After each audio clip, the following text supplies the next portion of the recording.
Buildings earmarked for demolition in Accra due to structural defects demolished.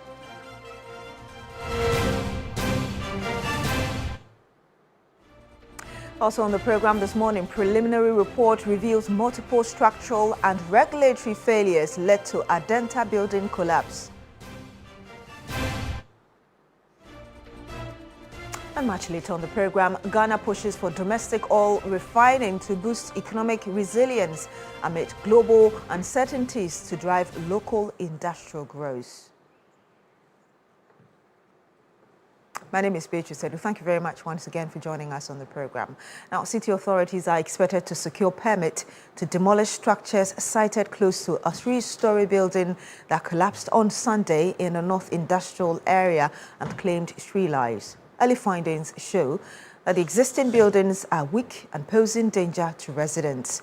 The emergency response team that evacuated the rubble from the site has finally withdrawn from the site.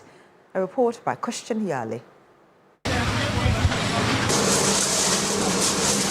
The collapse of the 3-story building is the second of such incident in less than a week and the third in a month. Beyond the tragedy of the 3 lives lost, critical questions are being asked about why building failures persist in Ghana. Concerns about enforcement, construction practices, and the prevailing challenges in the built environment are widespread. The rubble has been cleared and the site barricaded to protect the public from potential hazards and preserve the scene for investigators.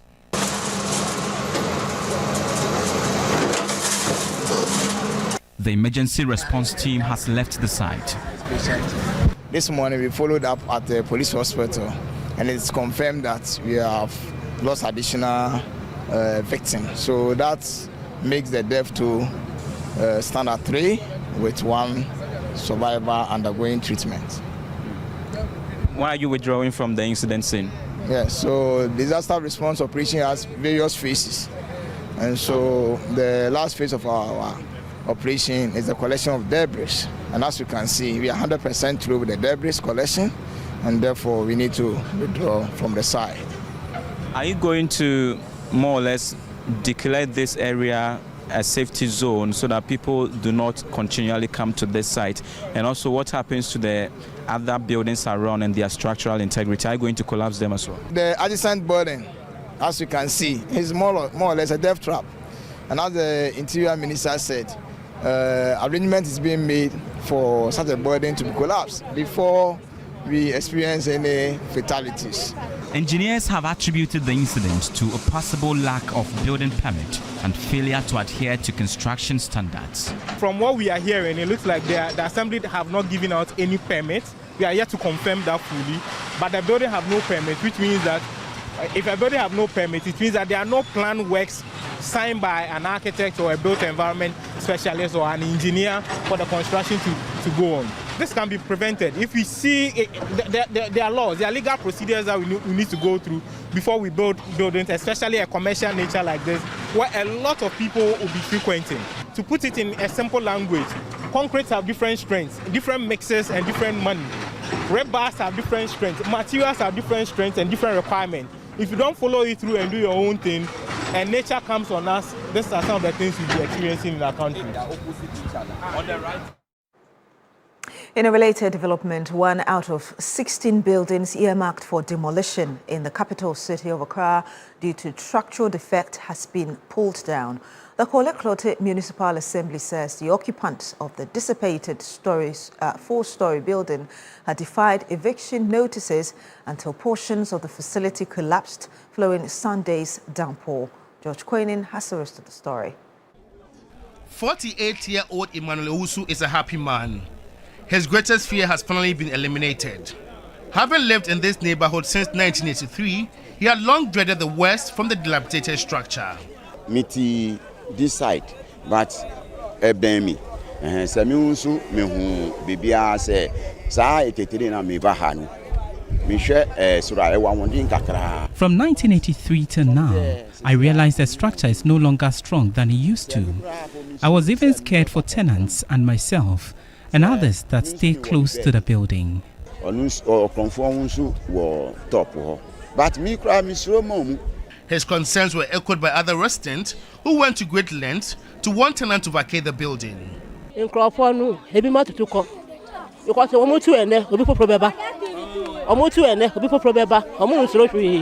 Most of the tenants have moved out. When they move, new people come and rent, and they are not afraid of anything. What they always say is they will manage. We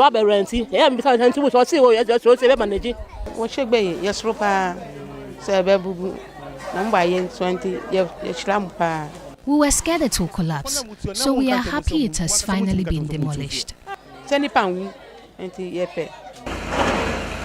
The Kole Klote Municipal Assembly Kokma on Monday, June 8, moved in to demolish the dilapidated structure after several failed attempts to eject its occupants. The impact of Sunday's downpour compelled the occupants to move out after portions of the building collapsed. The National Disaster Management Organization, NADMO, says 50 more of such buildings will be demolished in the coming days. From here, we'll continue with the others that are not safe for people to occupy. What you mean others? Yeah. Yes, in Accra. 15. Yes, we have about 6 at Wejagbari that we have earmarked. So from after this one, we'll move to Wejagbari and then we'll start to do all those things. And all these structures were being occupied by tenants. Unfortunately, the landlords do not live there. So they were rented properties. So as we speak, the Weja, 3 of the properties are ready to undergo the demolition because all the occupants has evacuated. Seconds into an interview with the head of public affairs of the Ghana National Fire Service, DO2 Desmond Aka, the unexpected happened.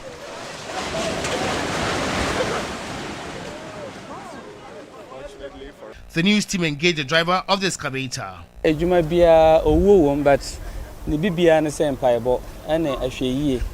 is the only thing. Every occupation has its hazards and risks, but all we need are prayers and being careful. I've been in this profession for long. The building was on the verge of collapse. The Accra Metropolitan Assembly AMA is concerned about the continued disregard for safety precautions. But how you live and how you do your things will show whether you are going to live long or you are going to live short. We should be each other's keeper and report any building you see with a crack. Please let the assembly know. And maybe assembly will give you something, but that one will not be announced by on air. Because if we announce it, people's building will have problems. Experts have raised serious concerns about how many buildings failed structural integrity tests, describing the situation as alarming. After decades of occupancy, this dilapidated structure has finally been pulled down due to a structural defect. According to NADMO, there are several other buildings in the capital that is similar to this sort, and so they will also be demolished. And so if you're in a neighborhood and you find a facility like this, just contact NADMO to do the needful. Josh Queenan, TV3 News, Osu, Accra. In a separate development, the Ministry of Local Government, Chieftaincy and Religious Affairs says it will begin a nationwide assessment of how sanitation funds released to various metropolitan, municipal and district assemblies were used in the past year. Now, the move comes as waste management challenges persist across the country. Ahmed Ibrahim is Minister for Local Government, Chieftaincy and Religious Affairs. He spoke to us earlier.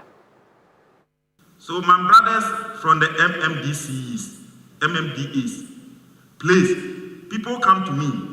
They want to form new waste companies to make money. I'm not there to make money. I'm there to do the work to make sure my jurisdictional area is clean. We are not in to make money. And from tomorrow, we'll be moving from district to district. 1 year after, now you have been paid.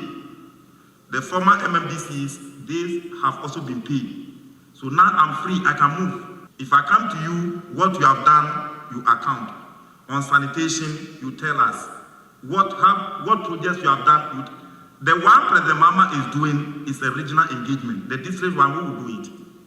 Your GPS location of the project you have done, you will tell us. The amount you have spent, you will tell us. That's why we give you all the money.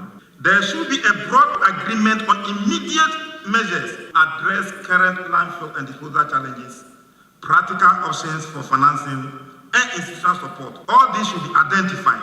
Stakeholder responsibilities should be clearly defined. A coordinated roadmap for infrastructure development should begin to take place, and if we are to go in a proportional way. Government Minister speaking to the press earlier.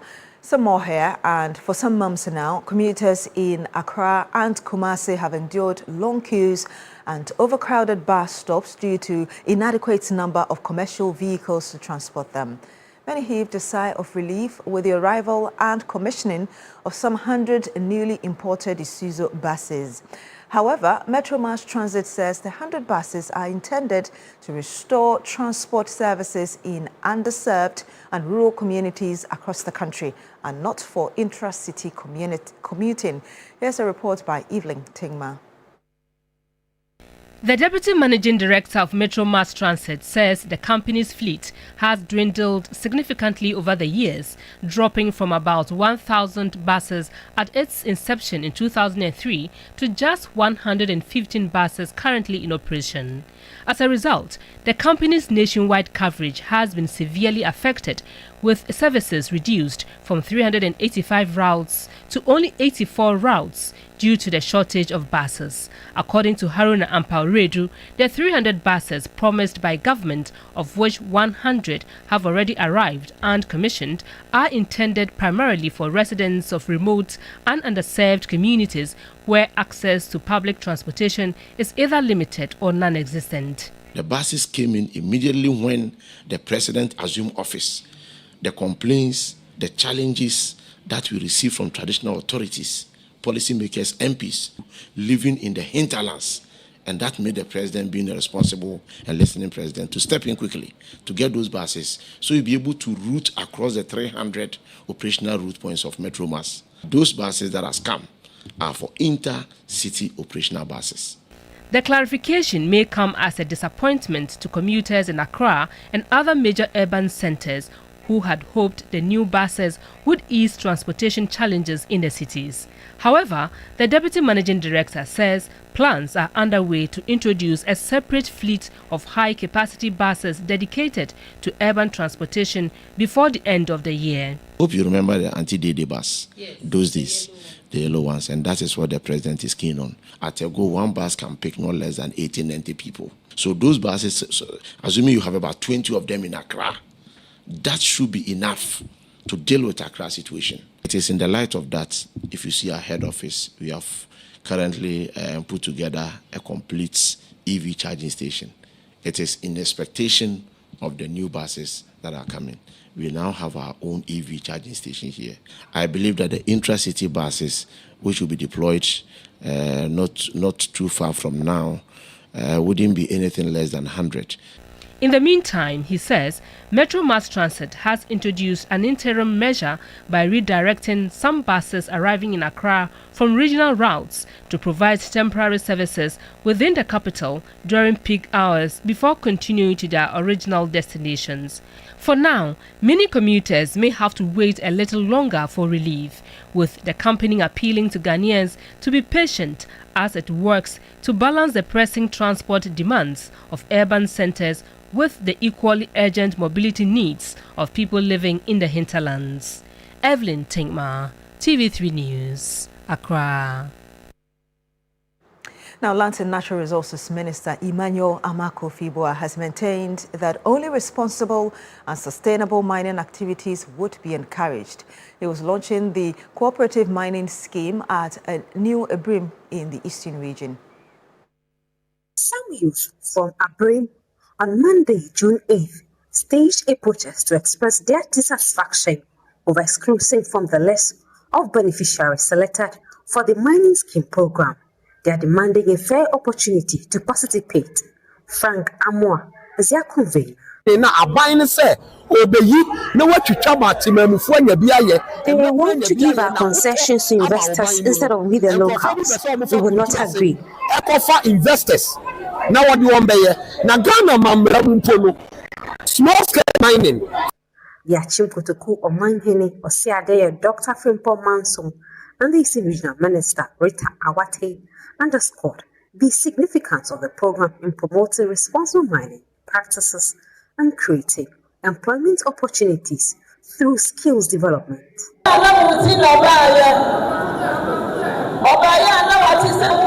We are here to address your concerns cents. The program is solely yours.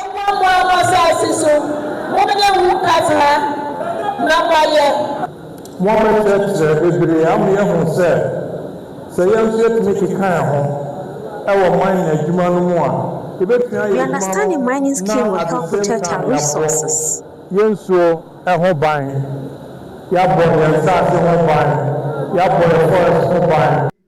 The Minister for Lands and Natural Resources, Emmanuel Amakofi-Boa, explained that the mining scheme would be anchored on 5 pillars and noted that government is also pursuing policy and legislative instruments to strengthen district-led cooperative mining for greater accountability at the district level. A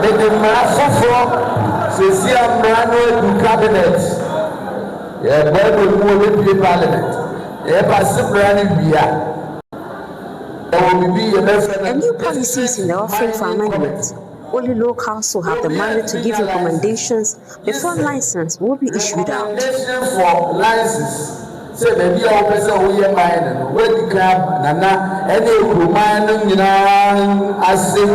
He appealed to the youth.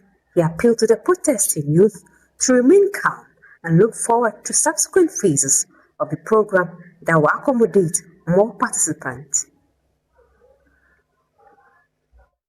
And still staying on the issues of illegal mining, the investigator in the illegal mining case against NPP Ashanti Regional Chairman Wuntumi's Akunta Mining has told the Accra High Court that armed men led by the former general manager of the mining firm Akunta Mining branded vehicles accosted and held officials from the Forestry Commission hostage until seized equipment were returned to them.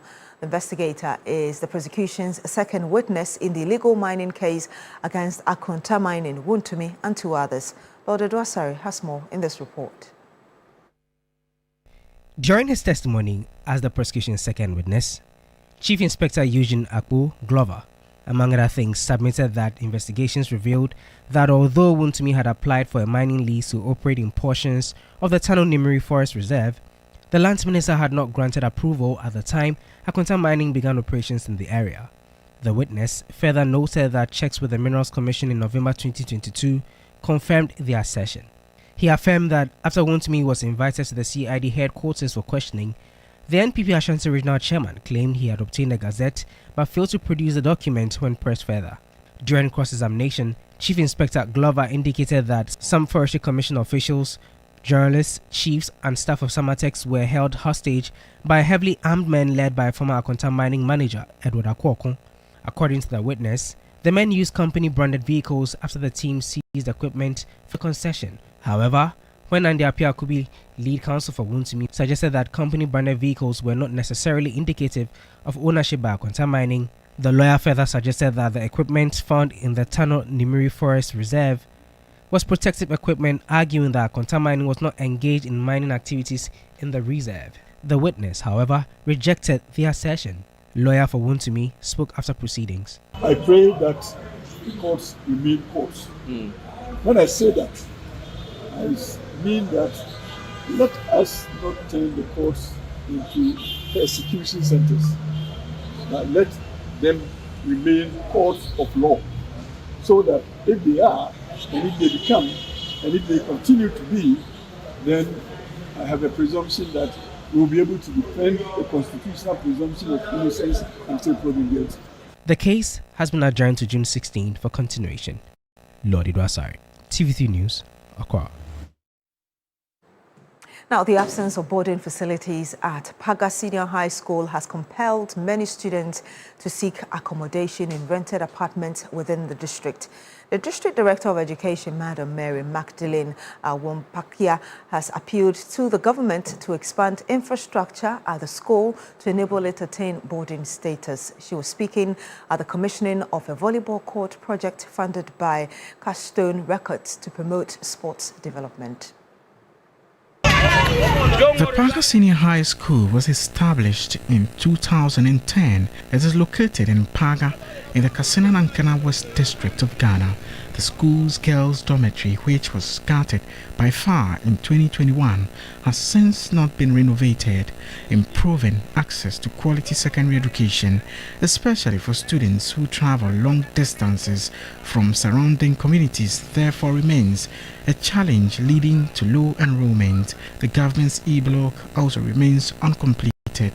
The District Director of Education, Madam Mary Magdalene Wompake, said given the school a boarding status would improve standards. I also want to urge the Director General and the Minister of Education to fast-track the process for the school to gain its boarding status. I want to urge that you continue to put up your best so that together we produce responsible citizens for Mother Ghana.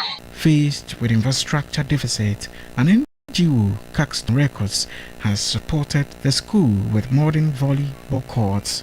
Mr. Ada Raymond, speaking on behalf of the General Manager for Caxton Records, Wanawome Duriyem Abra, said the gesture was part of its corporate social responsibilities. We choose Para Senior High because we recognize the challenges confronting the school, particularly its infrastructure deficits since its establishment in 2010.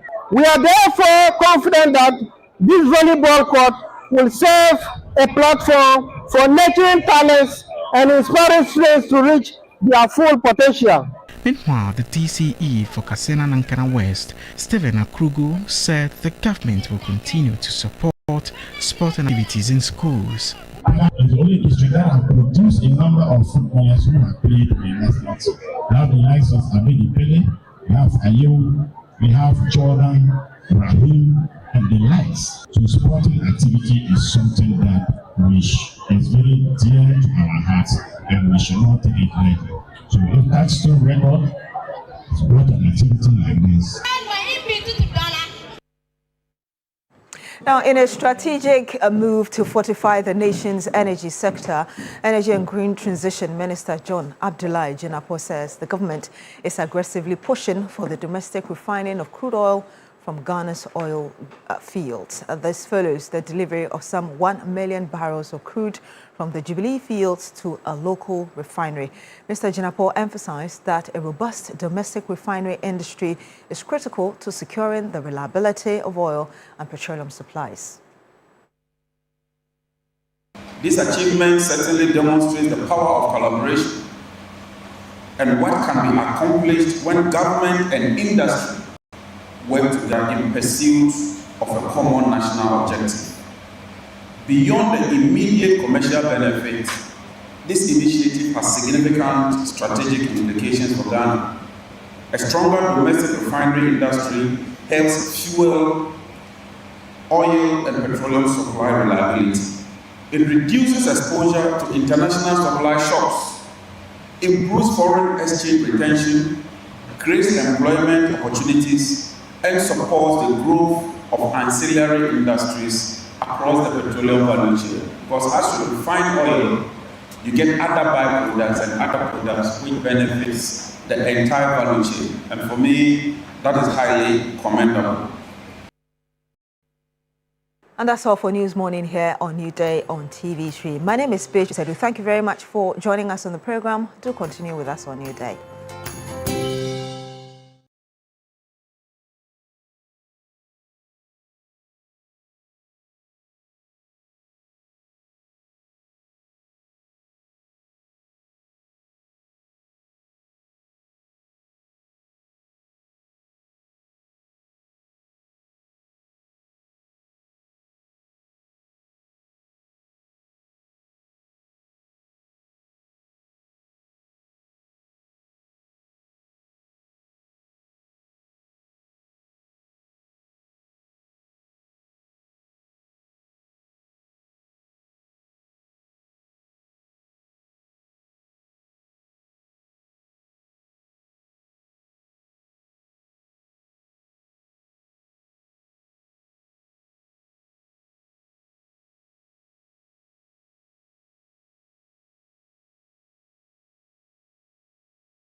first time.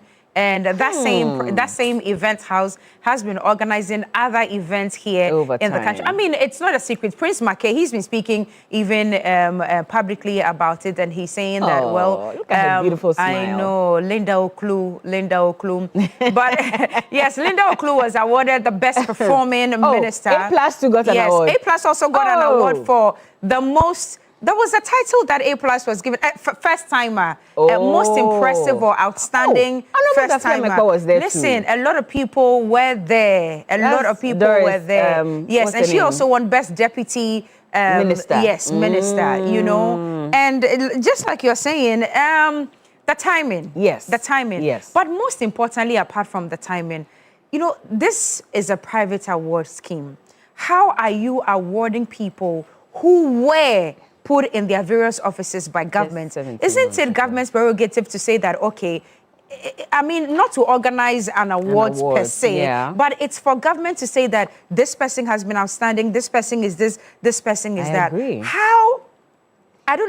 Can somebody explain it to me, or can you please help us understand this I'm sure that people would say that, to be fair, he's also organized the RTP Awards over time, but he's not necessarily in the journalism space, the media space. But you see, for that, at least nominations come out. You know, you go through that.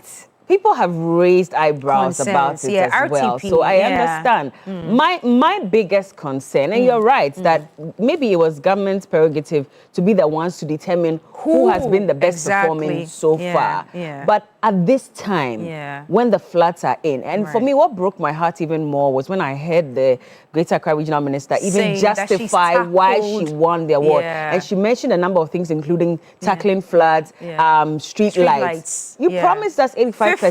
Yeah, she promised, yes. Exactly, 85% coverage of street lights across the city. I don't think we've gotten there yet. And so if you're receiving awards and you're justifying it, saying you've tackled these matters, in fact, you were tackling flooding with the demolition of buildings even before the rains came. We've just seen how buildings are going down. We've seen people dying. Chado, I mean, I was quite shocked that Chado was flooded to that level. But then again, when you look at the history, it wasn't supposed to be a place for development of buildings anyway. But even to have those areas, East Legon Hills flooded, and you are justifying and saying you've worked hard, and so you think you deserve the award. I thought that her team did her a big disservice by even allowing her to grant that interview to speak about the matter, because people are upset, people are angry, and rightly so. A lot of things are not going as expected. So even if you goofed and you got that award, and I'm using that advisedly when I say goofed, you need to measure the temperature of the nation and know when to speak about it, and just also stay quiet.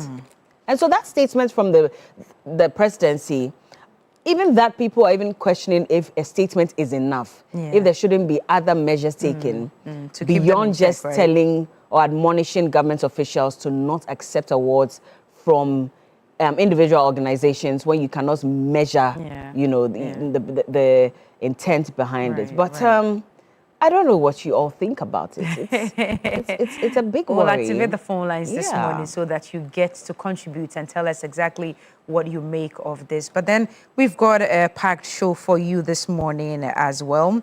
Later on today on the show, we'll be hosting the ambassador of the Federal Republic of Germany to Ghana. He is here, or he will be here, to speak about the launch of climate talks. I mean, climate has changed everywhere around the world, even in Ghana. Now we're experiencing it with the heavy rains and all of that. How is that affecting your farming, the food on your table, the weather, your businesses as well? We'll get into all of that. And also, KKD, as we all affectionately call him, His Excellency King Kwesi Dakwa, the President's Special Envoy to the Caribbean region, would also be here for a special interview this morning. So please be on the lookout for that one. They're fostering Ghana-Caribbean cultural and economic ties. What are we discussing for the big issue? So we're going back to the Komfo Anokye Teaching Hospital. And yesterday we were expecting that the doctors would have called off the strike based on, or at least made a decision that would nurse the benefits of patients and everyone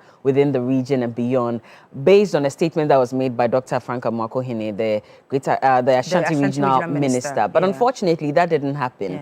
And I've heard from the president of the Komfo-Anokye Teaching Hospital Doctors Association, and he says that there was a statement that was released yesterday by the Ministry of Health. That's what angered them, which is why they decided not to move forward with whatever decision they had made. So we're going to get into that conversation and see what the way forward is. And then after that as well, we'll discuss this letter that has been released by Dr. Callistus Mahama, admonishing government officials to stay away from awards from private institutions that cannot be measured necessarily. And so those are the two conversations we're having this morning. And joining us, we'll have Dr. Titus Bayu. He's a member of Parliament and also a member of the Parliamentary Select Committee on Health. Dr. Ramsey Inusa, Director of Political Research, United Party. Dr. Ikea Mwakun is the Deputy Spokesperson NPP for the NPP flag bearer, also for the NPP Health Committee. And we also have Austin Bracco Powers, private legal practitioner, and Jonas Ifui is the Ashanti Regional Chairman for the Ghana Registered Nurses and Midwifery Association. He will be speaking on behalf of the nurses because they also released a statement indicating that they were going on strike in solidarity with the health professionals at the Komfo-Anokye Teaching Hospital. So look forward to that conversation. But the CEO also, did you mention that already, that he also came out with a communique asking all of them to go back to work, much as he understands that they are supportive of him and all of that. Humanity is important and service to the country is of utmost paramountcy, so they should go back to work. We'll get into all of that this morning and see what the situation is. But you're welcome to TV3 Newday. You're welcome to This Morning as well.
For This Morning on TV3 Newday, and we're taking a look at that letter that was released from the presidency by Dr. Callistus Mahama. And of course, he was admonishing government appointees to stay away from accepting awards from institutions and rather focus more on the work at hand. And this follows an awards event that took place over the weekend where we saw a number of ministers and state institution CEOs receive awards for performance at their various institutions. And so we had the likes of Emmanuel Amakofi-Boa, who was named the best male performing minister. He's the minister for natural resources. Linda Oklu also won the best regional minister. Dorcas Toffe, best deputy minister as well. And also we're told that, in fact, the finance minister was also named the best performing minister overall as well. So we saw a number of them attend. That is Honorable Linda Oklu, the Greater Accra Regional Minister, in short, with, I believe, some of her friends or colleagues showcasing her citation and her plaque as well. And she wasn't the only one. Beautiful smile, I must say. We're not sure if the occasion was right, especially at the time when this award was given. We see A+ in there as well, holding his plaque, and that's the Deputy Transport Minister, also looking beautiful as usual at the ceremony. But this of course, they caught some flack for accepting these awards and even attending in the first place. And then we saw a statement that indicated that these organizers may have asked some of these attendees to pay an amount of money before attending the awards and receiving the awards as well. This has been debunked by the Greater Accra Regional Minister. By the way, she says that as far as she's concerned, she was not approached to pay any money to attend the awards. She was only given the awards. And she's justified why she won the awards because she said she's worked really hard over the 17 months that she's been in office. In fact, tackling floods, street lights, etc. But a statement then was released yesterday from the office of the president, and it was signed by Dr. Callistus Mahama. And he also touched on a number of things. He said that the presidency is concerned about the growing trend of ministers, CEOs of state institutions, and political appointees accepting awards from private organizations. The presidency holds the view that many of these award schemes lack transparency, credible assessment criteria, and public accountability.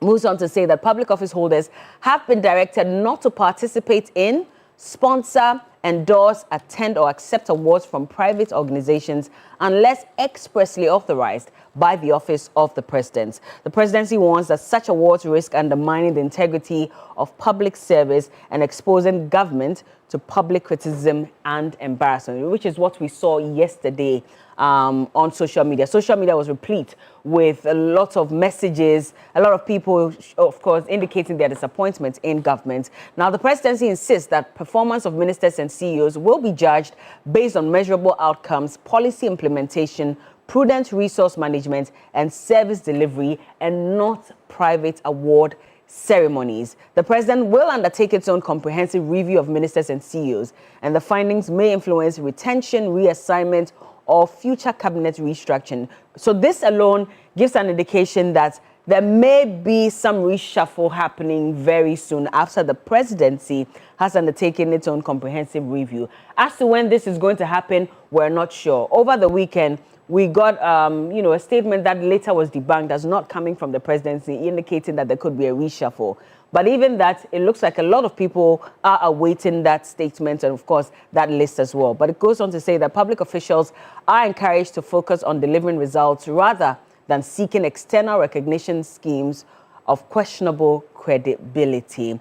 And, it's interesting because when this awards event was announced, sometime maybe 4 weeks ago, Edem Agbana, who is also an MP in Parliament, had spoken on this matter. He had. And he posted on Twitter that he wasn't sure about the, more like the association of state institutions with some of these awards events. That's it on the screen. He said that I have observed a worrying trend where many groups are organizing award schemes for CEOs, institutions, ministers, and other public officials. Then he goes on to say, just as it happened under the previous administration, I've noticed that some state-owned enterprises are being listed or advertised as sponsors of these awards. And he says, respectfully, I believe it may be necessary for the Chief of Staff to issue a directive on this matter. This was a month ago. Significant amounts of funds appear to be going into sponsoring such events, yet the direct benefit to the social contracts we signed with the Ghanaian people remains unclear.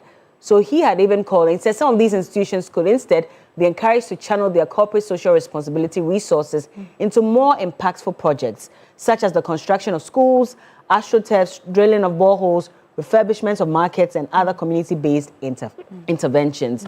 And unfortunately, some institutions seem to be continuing the NPP tradition of sponsoring awards largely for the purpose of receiving plaques and recognitions that create the impression of performance. Anyway, what do I know? No, it's disclaimer. I do not know the sponsors of this particular awards yet, but what does it even mean? Do they know the KPI of each minister? What is Best Minister Awards? Right. So it was in direct connection with the SITH Ghana Ministers of State Excellence Awards. Ghana Ministers of State Excellence Awards. Wow, what a name to even give it. Well, messages are already coming in. There's a very long one here that I'll take my time to read, and it's from Humado Sichope on Facebook, and he says, good morning to Bella and Cookie. I have mixed views on the presidency's position regarding awards given to public appointees. On one hand, I disagree because private institutions have the right to conduct their own assessments and recognize individuals based on their own criteria. As long as the process is transparent and free from any improper dealings, such awards should not automatically be viewed with suspicion. On the other hand, I understand the presidency's concerns. Without proper guidelines, some individuals or organizations may be tempted to use awards as a means of gaining favors, influence, or creating conflicts of interest. Safeguards are therefore necessary to protect the integrity of public office. The challenge is to strike a balance between allowing independent recognition and preventing any abuse of the process. Okay, Humadu Sichope, you sent in that one. Thank you very much. Okay, do you have any other messages? Otherwise, we wait and activate the phone lines and wait for you to call us. Do we have our first caller on the telephone lines? Okay. All right. Well, let me read a few of them on social media. Okay. And, okay, so a couple of them coming in. Does it mean the presidency didn't see it coming? Why this communique after the events? And that's Nana Kwesi Apeko II. All right. And, well, although Honorable Sam George did not receive any of the recent Best Performing Minister awards, I would still consider relieving him of his ministerial duties if I were President John Dramani Mahama. My reason has less to do with awards and more to do with the present needs of Ningo Pram. Many residents continue to raise concerns about poor infrastructure, sanitation, flooding, employment opportunities, and other development challenges that require constant attention and advocacy. Being both a minister and an MP is a demanding responsibility. In my view, Ningo Pram would benefit more if Sam George devoted his full attention to addressing the concerns of his constituents and pushing for accelerated development in the area. Cookie. Okay.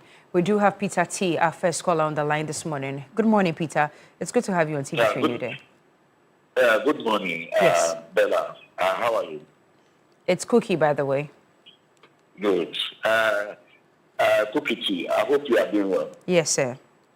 With your beautiful faces, I can see. Thank you.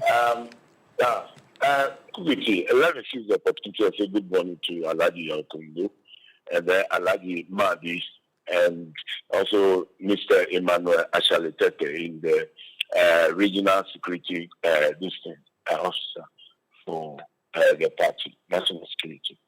I think that looking at the voluminity of this award that have been presented to such ministers so far based on their performances, the presidency or the government has every right to apply condemnation and question the credibility and the integrity of this award. But because what I can see so far, it doesn't order well for government performance, and then also too, these are the people who will be blown thinking that because they are the best, now they will take the law into their hands and then do what they want to do. I don't support it because I always say that we should not allow activities that are not in conformity with our cultural values affect our traditional values, because we need to invest into the development of government policies and programs. It is not this. Private sectors are also under the control of government of the day. And I believe that I don't know who they have been able to contact before initiating some of these decisions. Kokiti, I don't know, because government cannot be sitting down aloof and then watching this. Will any of them tell me that they have not been informed about these decisions taken by these companies? Would they tell me, or is it because now that government has seen it to be something that will not play any positive role and the government trying to condemn before anybody will know? I don't think that. If we want to be fair, to ensure accountability and prudent economic success. Thank you. Thank you. Thank you. Please do make it short so that other people can also call. But I'm told Albert has joined us on the line. Hello. Albert, good morning. Good morning, madam. I hope we are all doing well. We are fine, thank you. We hope you are well too. Yes, Albert Kwekuprampa from Ashaributri. I've agreed with the president 100%. But I disagree with you people in the studio in respect of the Greater Accra Regional Minister, Linda Kulu. You were saying she's justifying the award. I knew that all of you have ever had an award, even from school before. Sometimes it is not that you are brilliant than anybody in the school, but maybe the way you dress. Neat students can be awarded. Brilliant students can be awarded. Therefore, if she's saying that he's tackling flood and other things, it is true. Is it not true? Are we not seeing her demolishing houses at the waterways? Are we not seeing it? Are we not seeing her everywhere, even if it's raining? As a lady, consider that one first. Okay. Competing with men. So I am saying that your TV station had a lot of awards that I believe very strong that you deserve, or the station deserves. But other stations also are doing well. But they have given that award to you people in respect of a specific. So you cannot say that because she is not able to do A, B, C, therefore she doesn't deserve, or she's justifying it. Okay. The awardees may have seen one other thing that is stand up. So my point here is that I disagree with you 100%. She deserves it. Thank you very much. Dissent is allowed on this show. So thank you very much for your call as well. We have another caller. Yes, I'm told it's Alaji. Alaji from Sablugu. Good morning to you. Yeah, good morning, Bellad. Good morning, sir. Bellad, how are you? I am fine, thank you. Cookie is here too. Alaji. Cookie, how are you? Very well, Alaji. But today you promised me that you keep it very short. So let's just go straight to the point, Alaji. No problem. Let me send my greetings to Shemima and Julius Debra, Chief of Staff, and Get Fan Deputy CEO, Honorable Swale Sudan Dawa. Cookie, now I just want to know who organized this award? Who organized it? There's a private event house that organized it, led by Prince McKay. You see, when these things happen, it be like people will have doubt in our government, because such things did not need to organize in this country. Because when you awarded people, for what reason, and you awarded them, how much do you use to organize the event? And we just want to know. So this kind of thing, and we're talking about, let's condemn it. And nobody will organize this thing again, because some people want opportunity to get our chance to speak anything they want to speak against our government. So if they organize it and the ministers participate it, and it will be like, and we organize it and use our taxpayers' money to do something which is not good. So let's keep on condemning it. So let me send my question to Alaja Lassan. Thank you very much. Thank you, Alaji. Thank you. You had to chip in. I was hoping it wasn't going to be a number of names, but we have another call on the line. Hello, good morning. Good morning. Your name, sir, and where you're calling from? My name is Jacob. I'm talking to Mashama. Please talk to us. I'm Mpacho Ketri. I put this no mama award me. So then journalist for moving wo na. E na social media and Friday wa klana ogo award. Enye journalist na de ma wo mu me pacho obi na wa ye ne company and also oye awards ama government officials. And a president is in Niji when ye na ye kasa. And yet, president, social media after Namuna president Musu or Kazakh. Social media after Muntina president Kazakh. I said, then I want they are the journalists for them because the journalists for them were Ghana. You need the journalists. I said, I don't put their million for Ghana. I said, who's young, move to social media, so now muka. Award we no more. No, on one never say award no more. Omugo tiaka. Any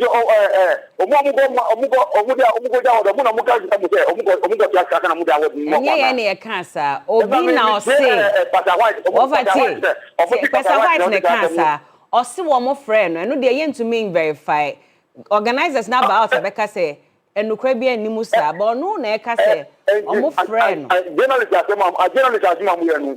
professing, and to be that don't be the two on the most and I'm doing down with it. I said, when on Panbeton, yet the time question one, yet done or can I say, I no pay us or Kuma, but to Boise, as Sam Kakanieka. Oh, Namintinia, oh, can I say, why? So we are talking about two on move two, but I'm okay. But I no pay what you know, Papa. I was never teaching. That's the one on the Panbeton on you. I said, that's why I have my no, that's all the panel. Yo, into my and can't Sam no. Now, where I don't be, my and can't want Sam.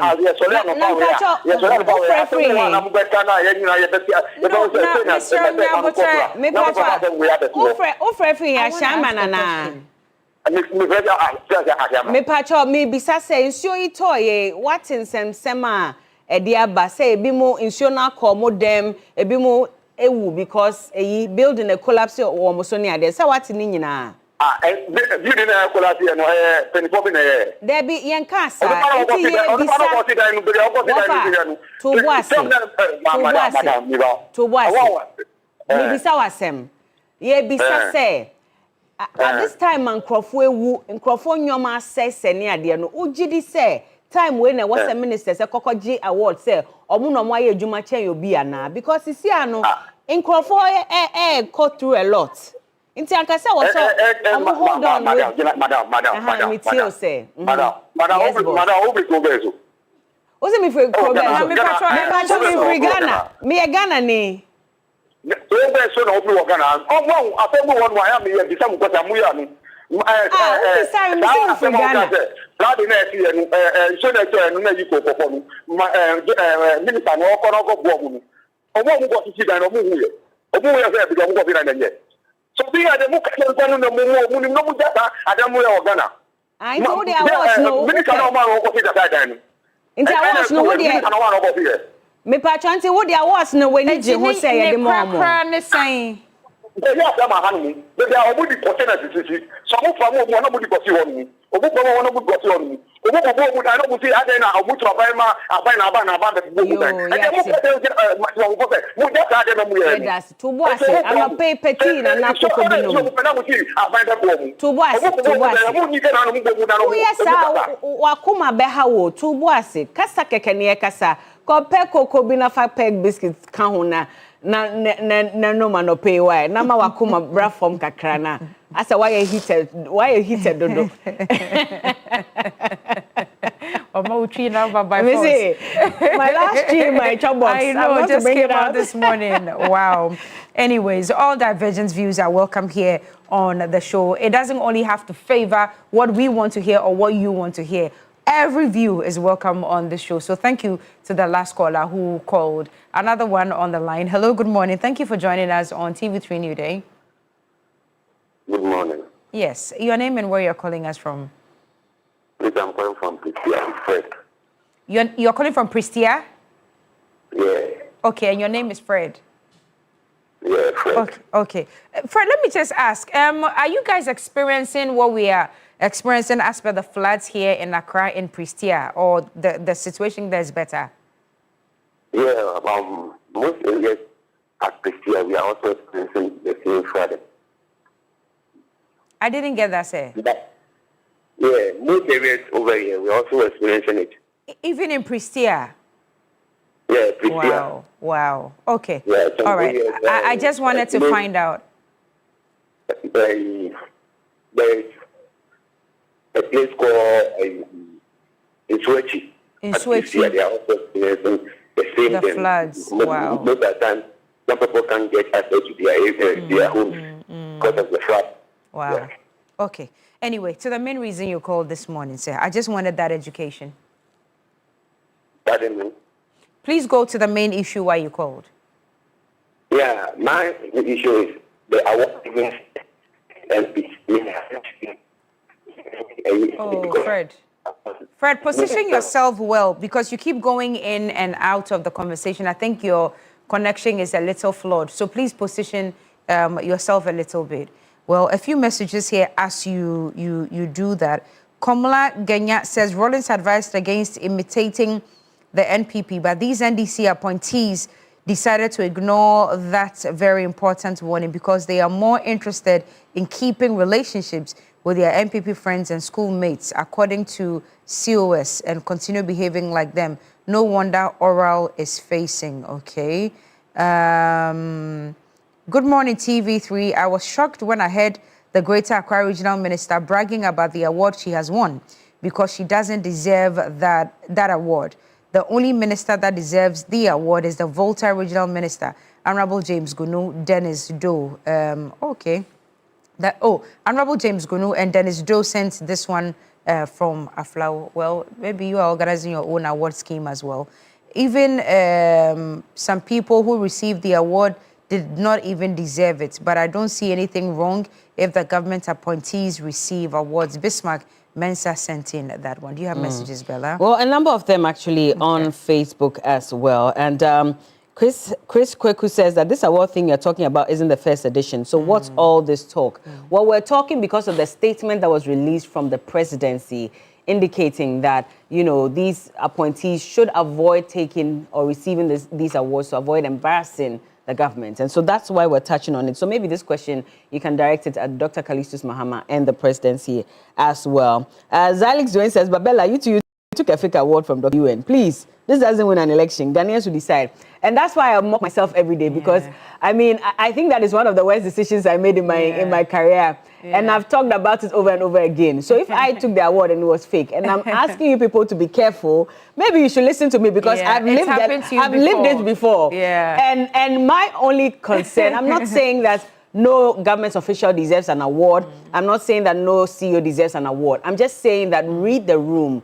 Read the temperature of the nation and know when to receive some of these awards, especially at this time when homes are flooding. Don't go out bragging about it, and praising yourself for receiving. I mean, even if you want to, my only concern, just last week, there was a building that collapsed. Someone died. And then that weekend, you go and take an award. Two of them, actually. At this point, I'm not sure how people, exactly. And then you justify, like you said, that you've tackled flooding, you've tackled street lights. Well, we clearly can see that these issues have not been tackled extensively. So that's all we're saying. As to whether they deserve the award or not, we'll leave that for, you know, the nation to judge and for the presidency to judge as well. Even some people who received the award didn't even deserve it. But I don't see anything wrong if government appointees receive awards. Bismarck Mensa. Okay.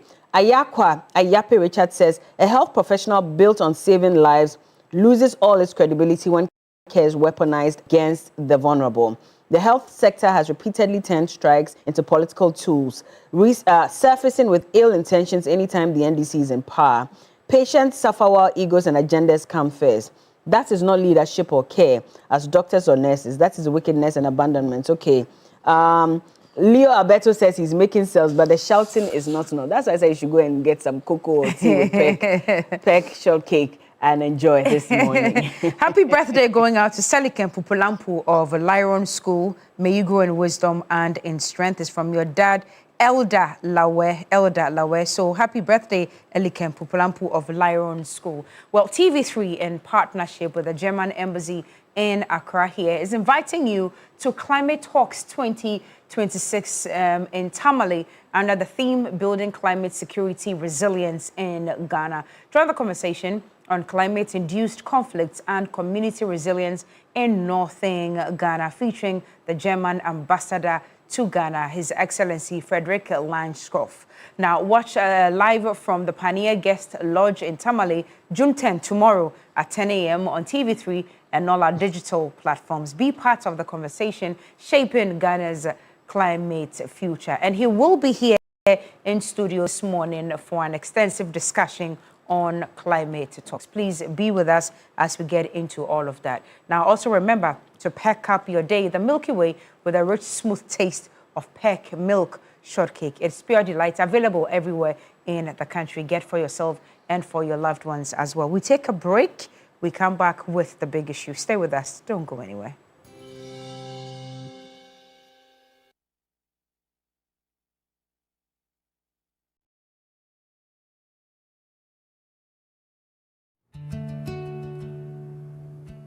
Mommy. Yes, my dear. I miss you already.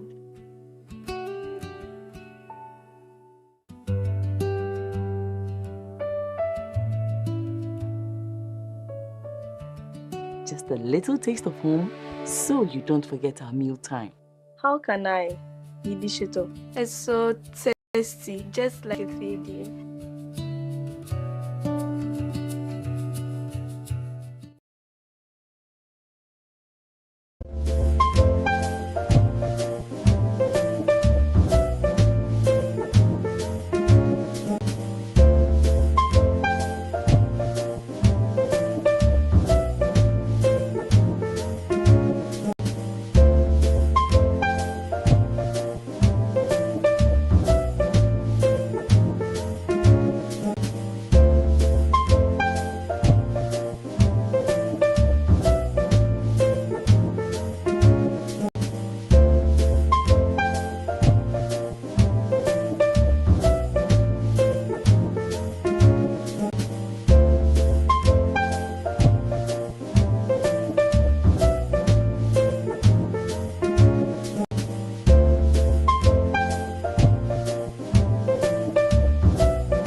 morning, we're taking a look at some very important issues like we always do on the show.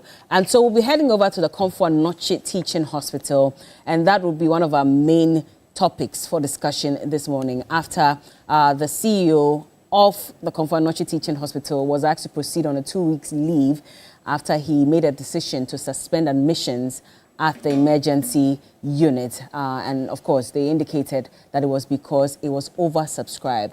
A unit that had only about 37 beds was taking care of about 61 patients. And it got to a point where they had to make that difficult decision to suspend admissions so they do not become overwhelmed, even though they were already. And so as a result of that, we saw that the Minister of Health had asked for him to come and answer some questions. And after that happened, he was asked to proceed on a 2-week leave.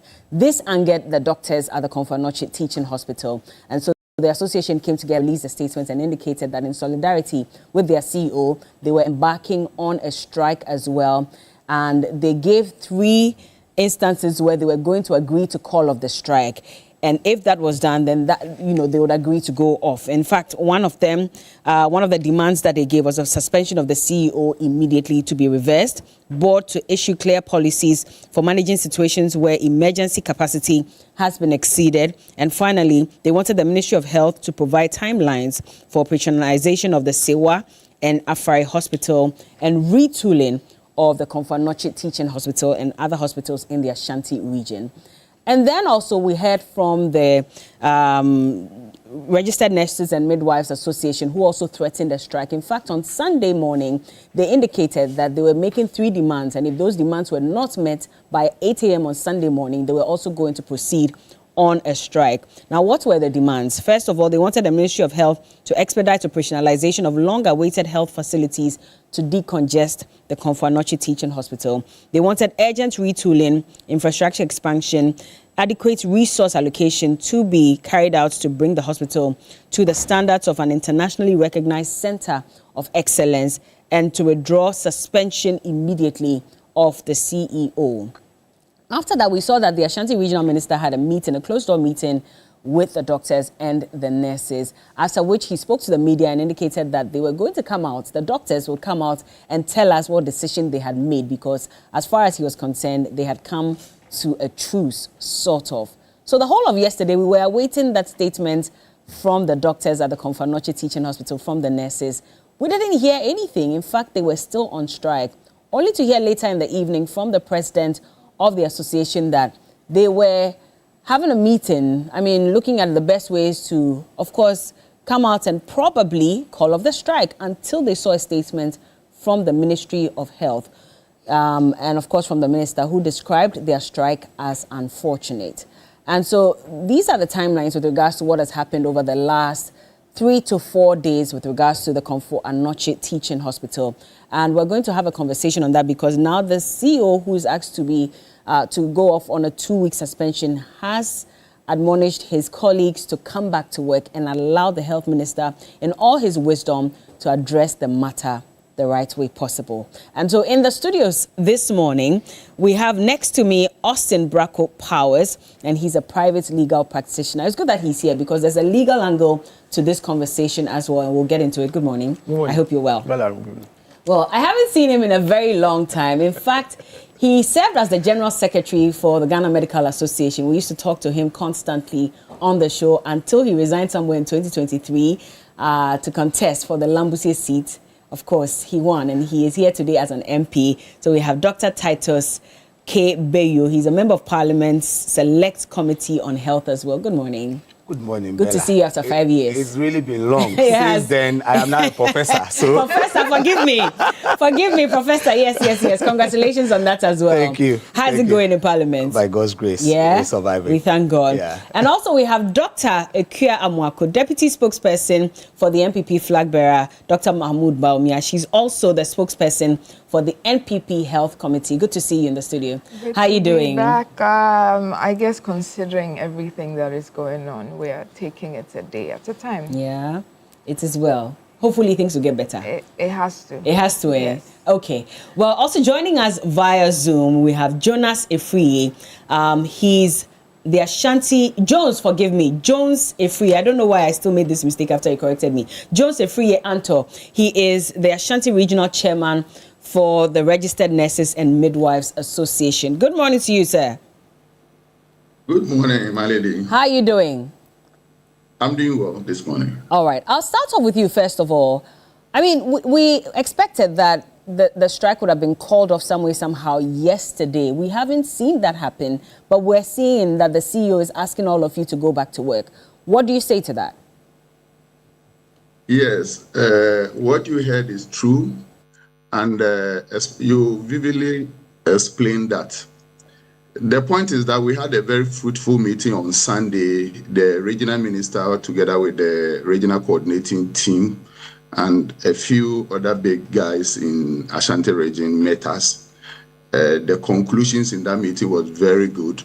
And the decision was that we were coming to meet our constituents. But before we could conclude that meeting with the constituents, Ministry of Health release had come and angered all of the people who were supposed to take the decision, not the leaders, but the membership. And as Prof. Bayo is there, you know that when you lead unions and you test the ground and you know that your membership are not ready, you don't want to also risk it. So the members told us that the minister seemed not to appreciate the reason why we are doing this. And so the grounds, as at yesterday, was not good for us to call off the strike.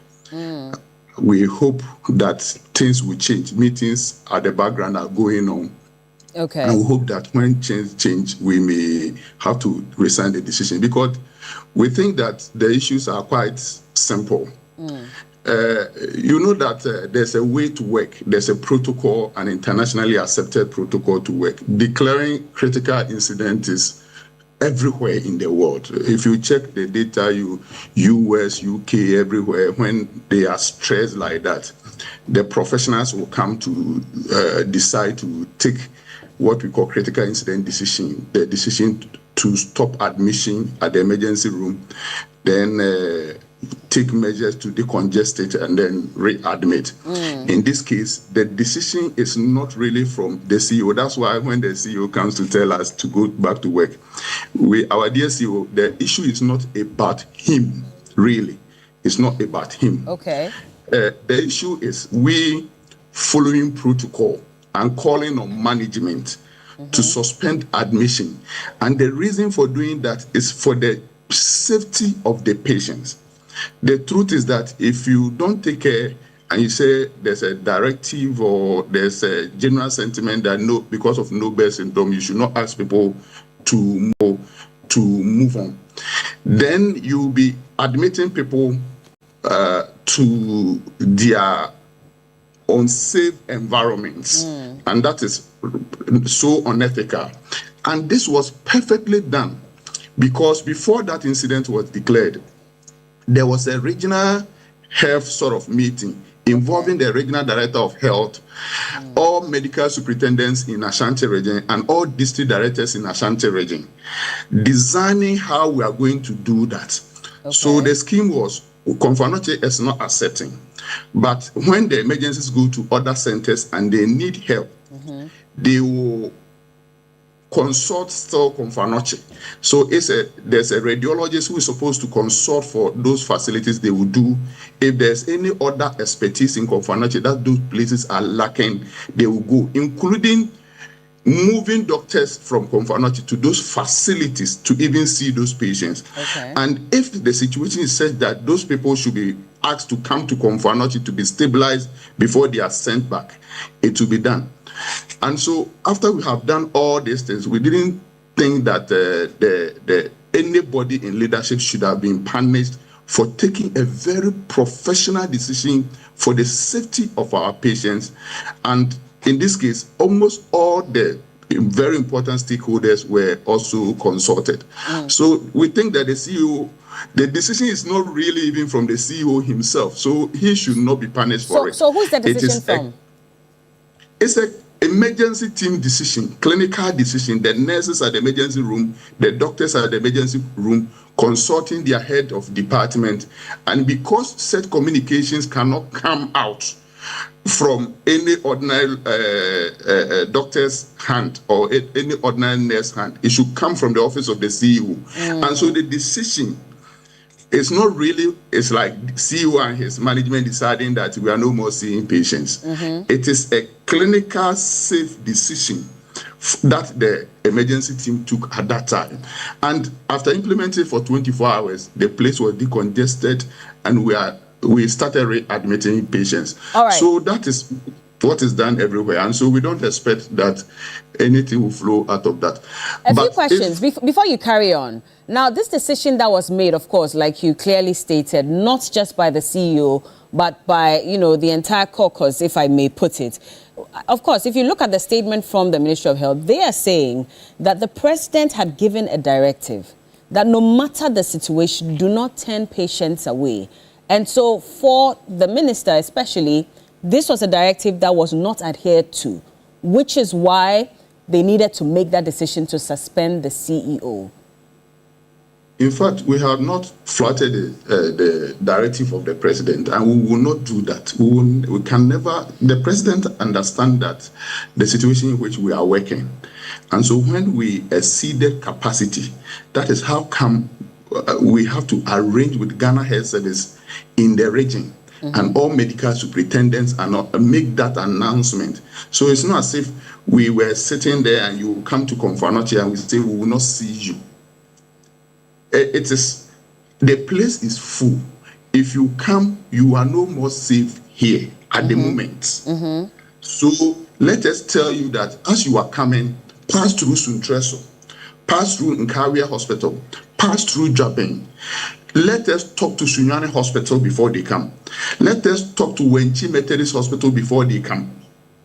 So that we are able to make sure you are safe, even after talking to them. In fact, when we even declared it, there was 1 or 2 cases that we still asked them to come, and we stabilize them and send them back. So it is not, we can never flout the directive of the president. That's why we think that there's a misunderstanding somewhere, and so the minister should hear us out. And but the minister gave audience to the CEO to come and answer questions. You don't think that he was able to get the full understanding of the situation on the ground? That is what we believe, because that is not the solution to it. After all, if the CEO had even done something not pleasing to the minister, at least people should understand that that decision is not like administrative decision from the CEO. When we put our leaders in set conditions because they are appointed, it's not fair. The point is that this is a patient safety decision.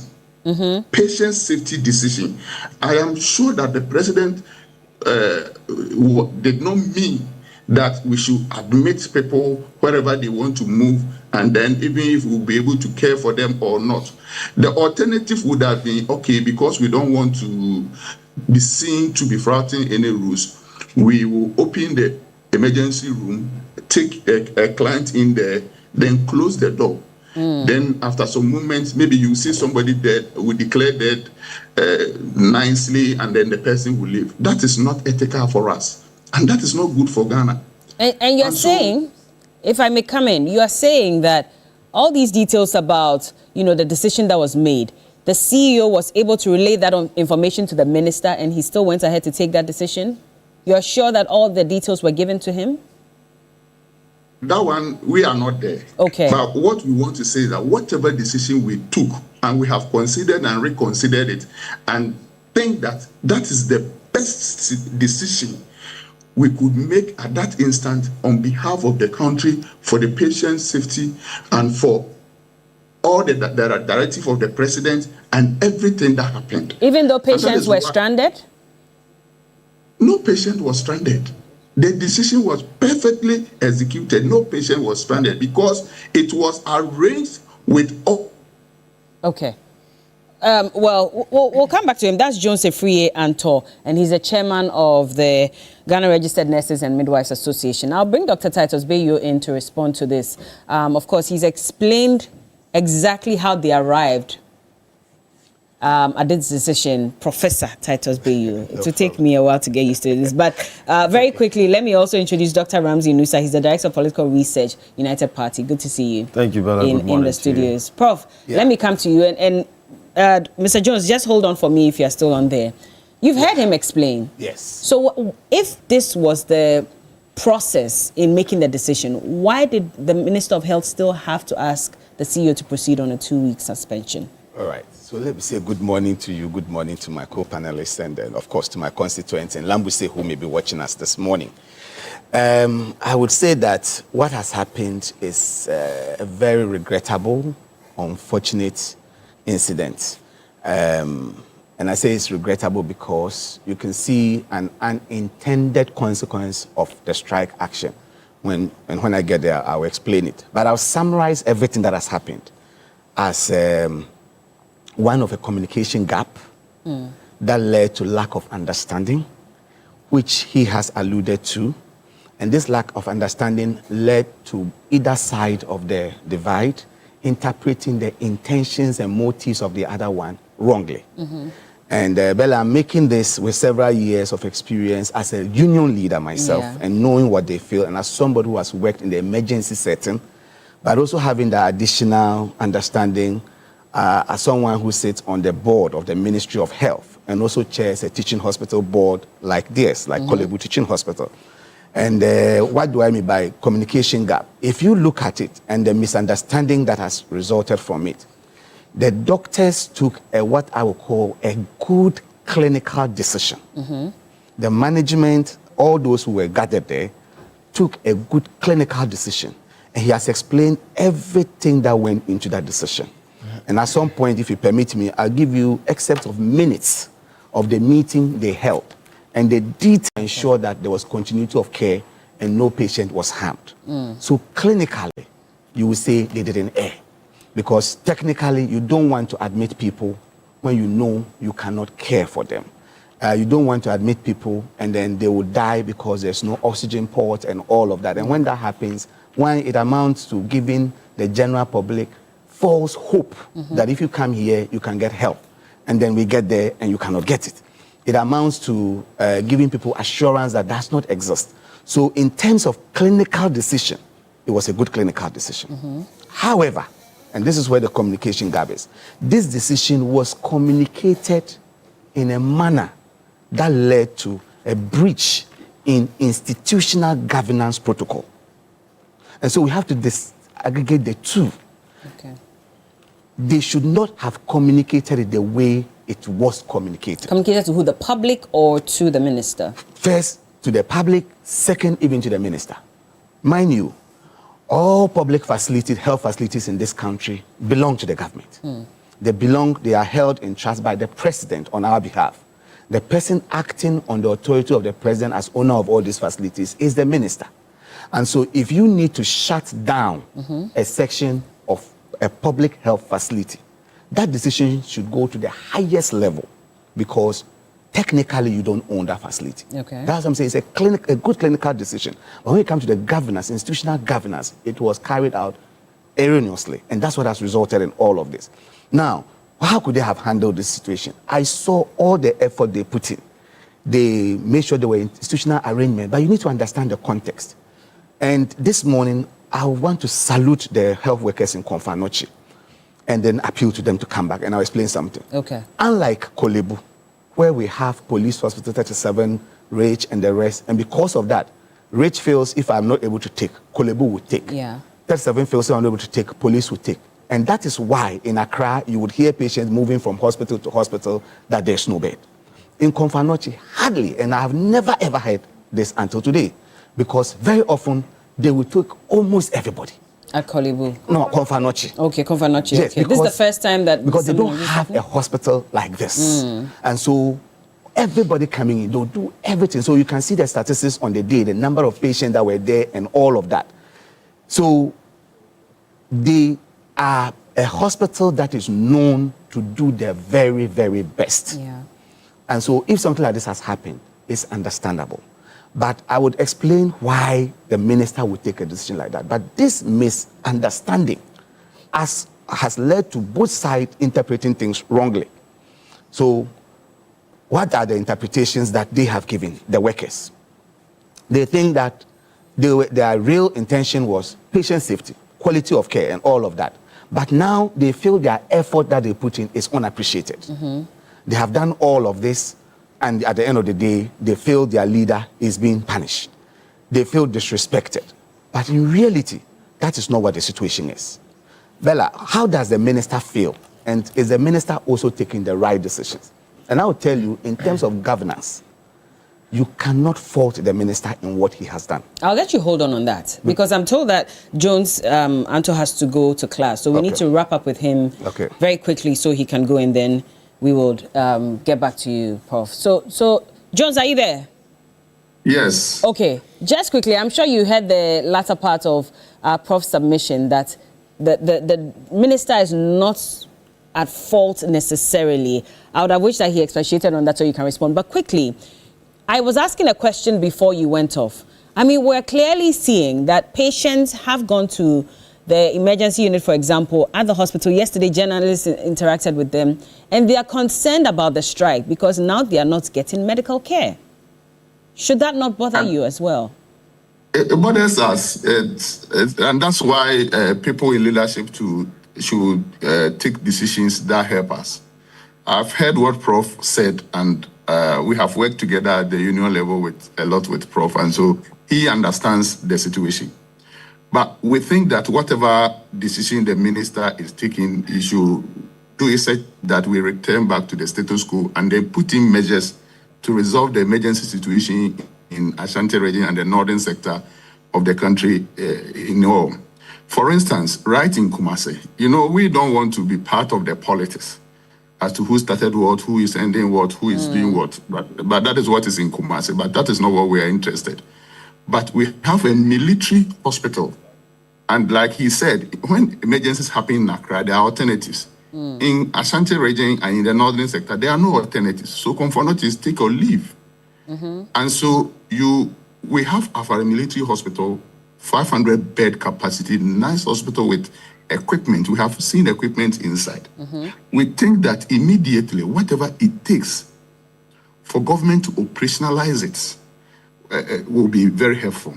Okay. And if you look at the Sewua Hospital, that is supposed to be the regional hospital in Ashanti, do you know that there's not properly so-called regional hospital in Ashanti region?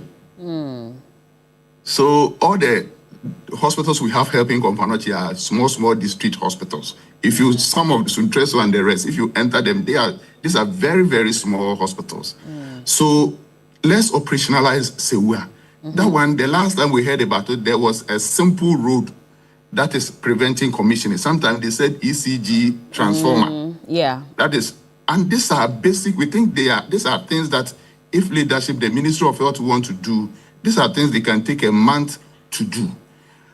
There's a hospital at Trede we think is complete for operationalization.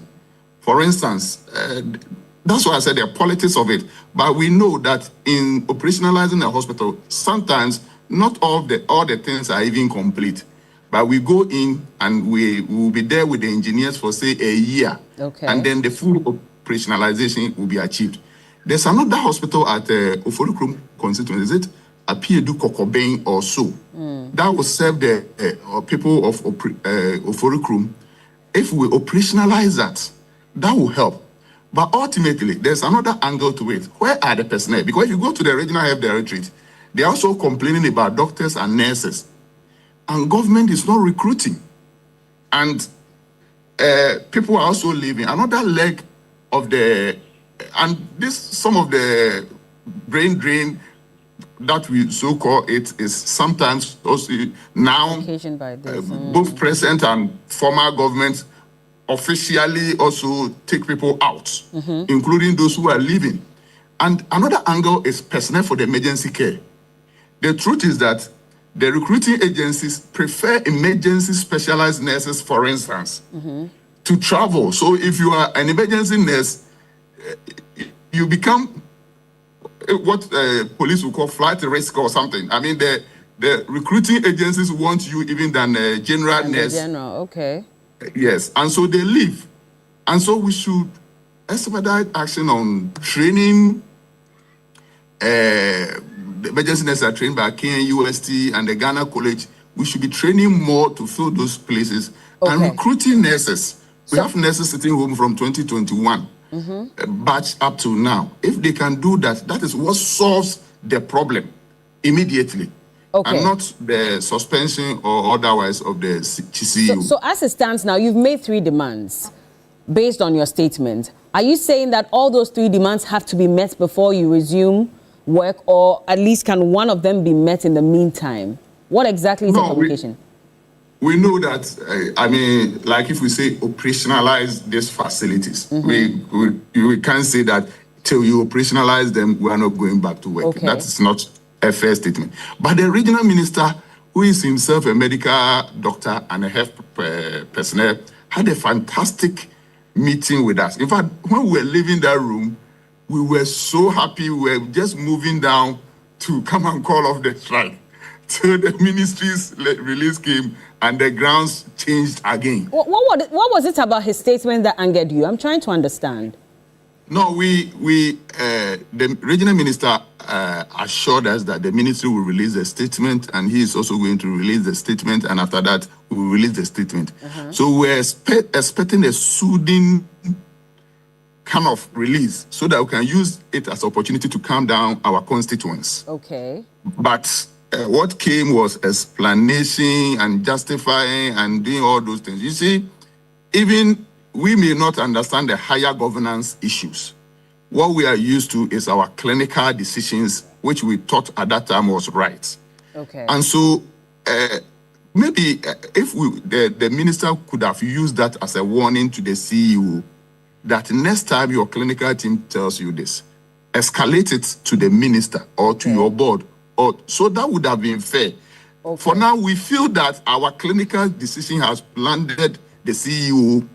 Our perfect, internationally accepted clinical decision has landed the CEO in trouble. And so as workers, we should not leave him to suffer alone. And so that is the government of the issue. So it's the justification in that statement that's angered you. Clearly understood. Thank you, Jones. Let me come back to you, Doc. So let me just, on that end, before Jones will run away, quote an excerpt from their statement and plead with them before I give why I said the minister is not in error. They state in part that the members wish to emphasize that this action is not intended to undermine healthcare delivery, but rather draw urgent national attention to issues of patient and caregiver safety, clinical governance, professional accountability, and sustainability of healthcare services at Ghana's second largest teaching hospital.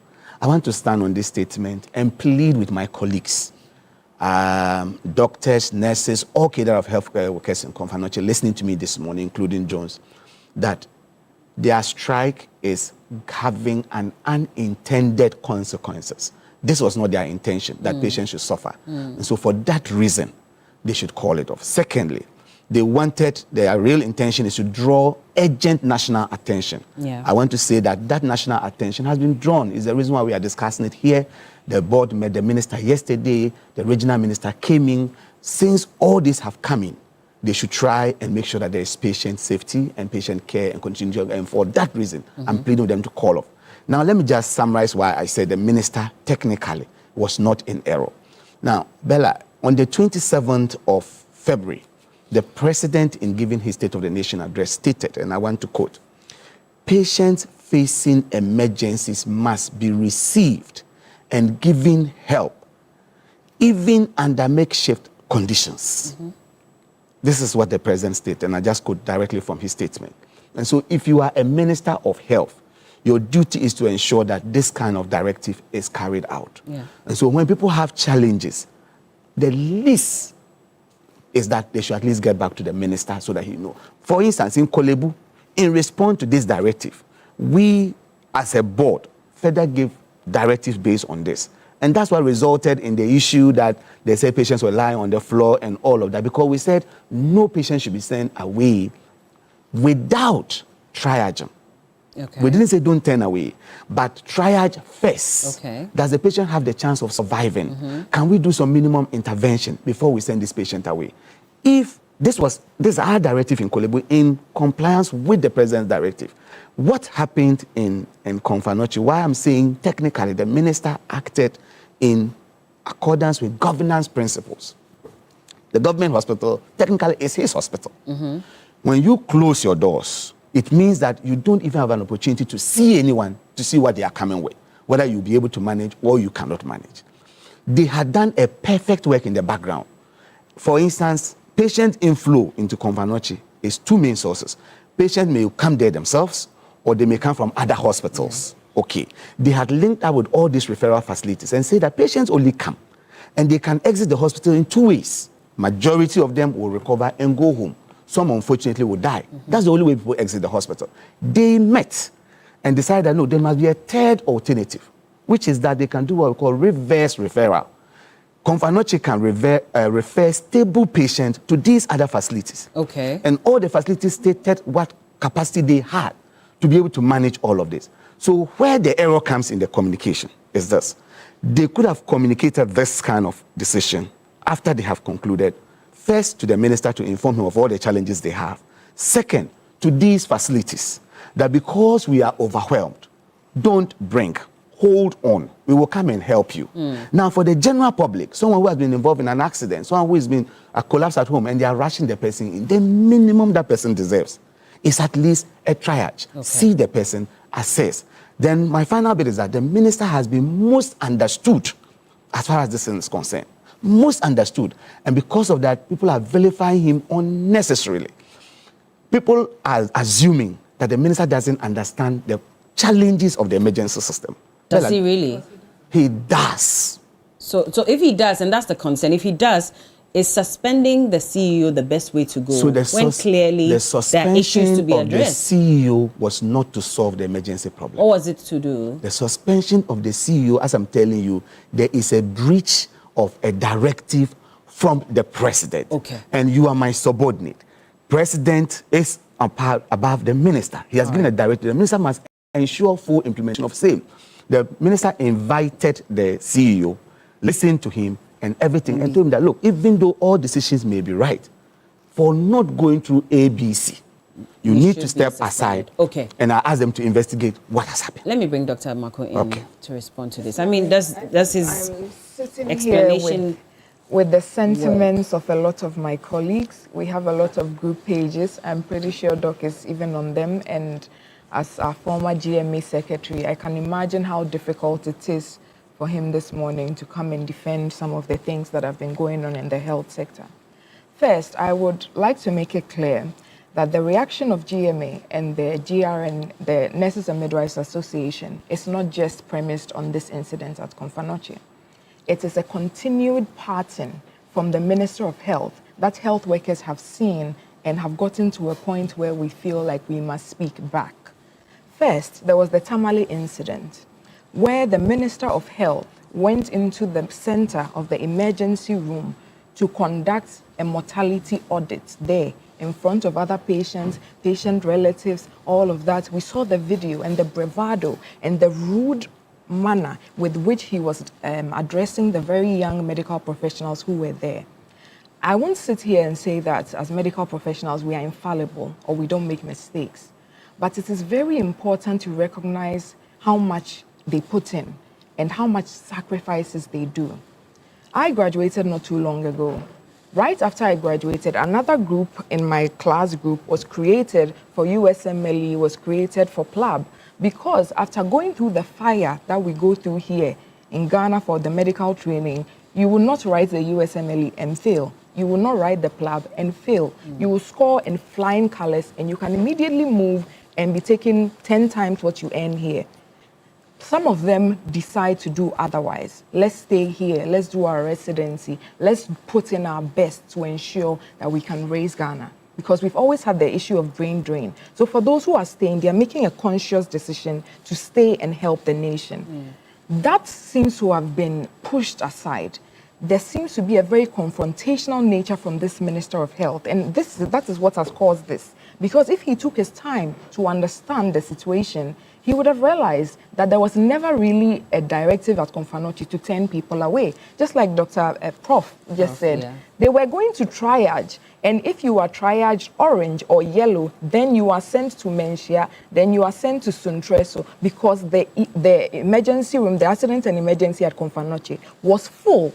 Thursday, I found myself lucky enough to have gone to Komfanochi. I went to Kumasi for a day, and born and bred there, trained there. I passed by the emergency room. I passed by Komfanochi. The A&E is like the first place you pass. There are wheelchairs in the ambulance bay with people taking drips.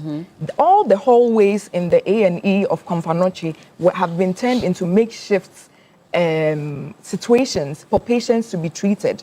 It is at the height of this that a clinical decision is taken. And like everybody has said, this decision to close down an ER or to limit services is not new. It is actually best practice in medicine. I have before me a chart from the NHS. This is the UK. This is supposed to be an advanced civilization, an advanced healthcare system.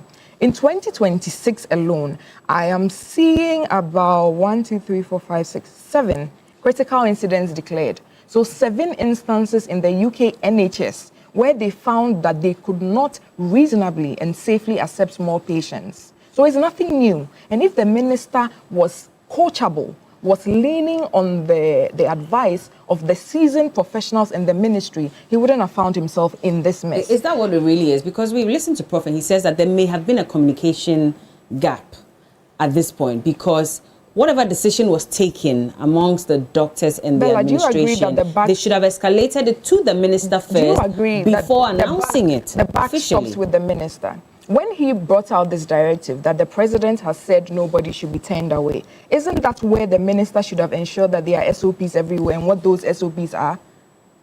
That is his job. So if you sleep on your job, you don't then come back and it's try unfair and... to say sleeping on his job. It's not very unfair. And I'll continue to explain. It's unfair to say that he's sleeping on his job. He was the Minister of Health. So if we are assigning responsibility, shouldn't it be the one at the top who is in charge of the entire architecture? You said there's a directive from the president that nobody should be turned away. I mean, we all had the directive. Yes, so if you listen, no, but you are the minister. There was a directive. You are the we heard minister. from the president. You are the minister in charge of this ministry. You are supposed to oversee everything that goes on there. A directive has come. How are you going to ensure that this is implemented around all these hospitals? When you found out that in effect, people are actually not being turned away. Komfanochi is one of the hospitals that we've never had a no-birth syndrome case from, if we are being honest. Whenever this Charles Emisa case, may his soul rest in peace, it's involved Police Hospital, Ridge Hospital, Kolebu. There was another instance somewhere in 2022 or 2023. It involved the same Ridge Hospital, Police Hospital. Have we ever heard anything like that in Komfanochi? No, because they accept everybody. So for Komfanochi to decide that we need to do something about it, it was an urgent and serious matter.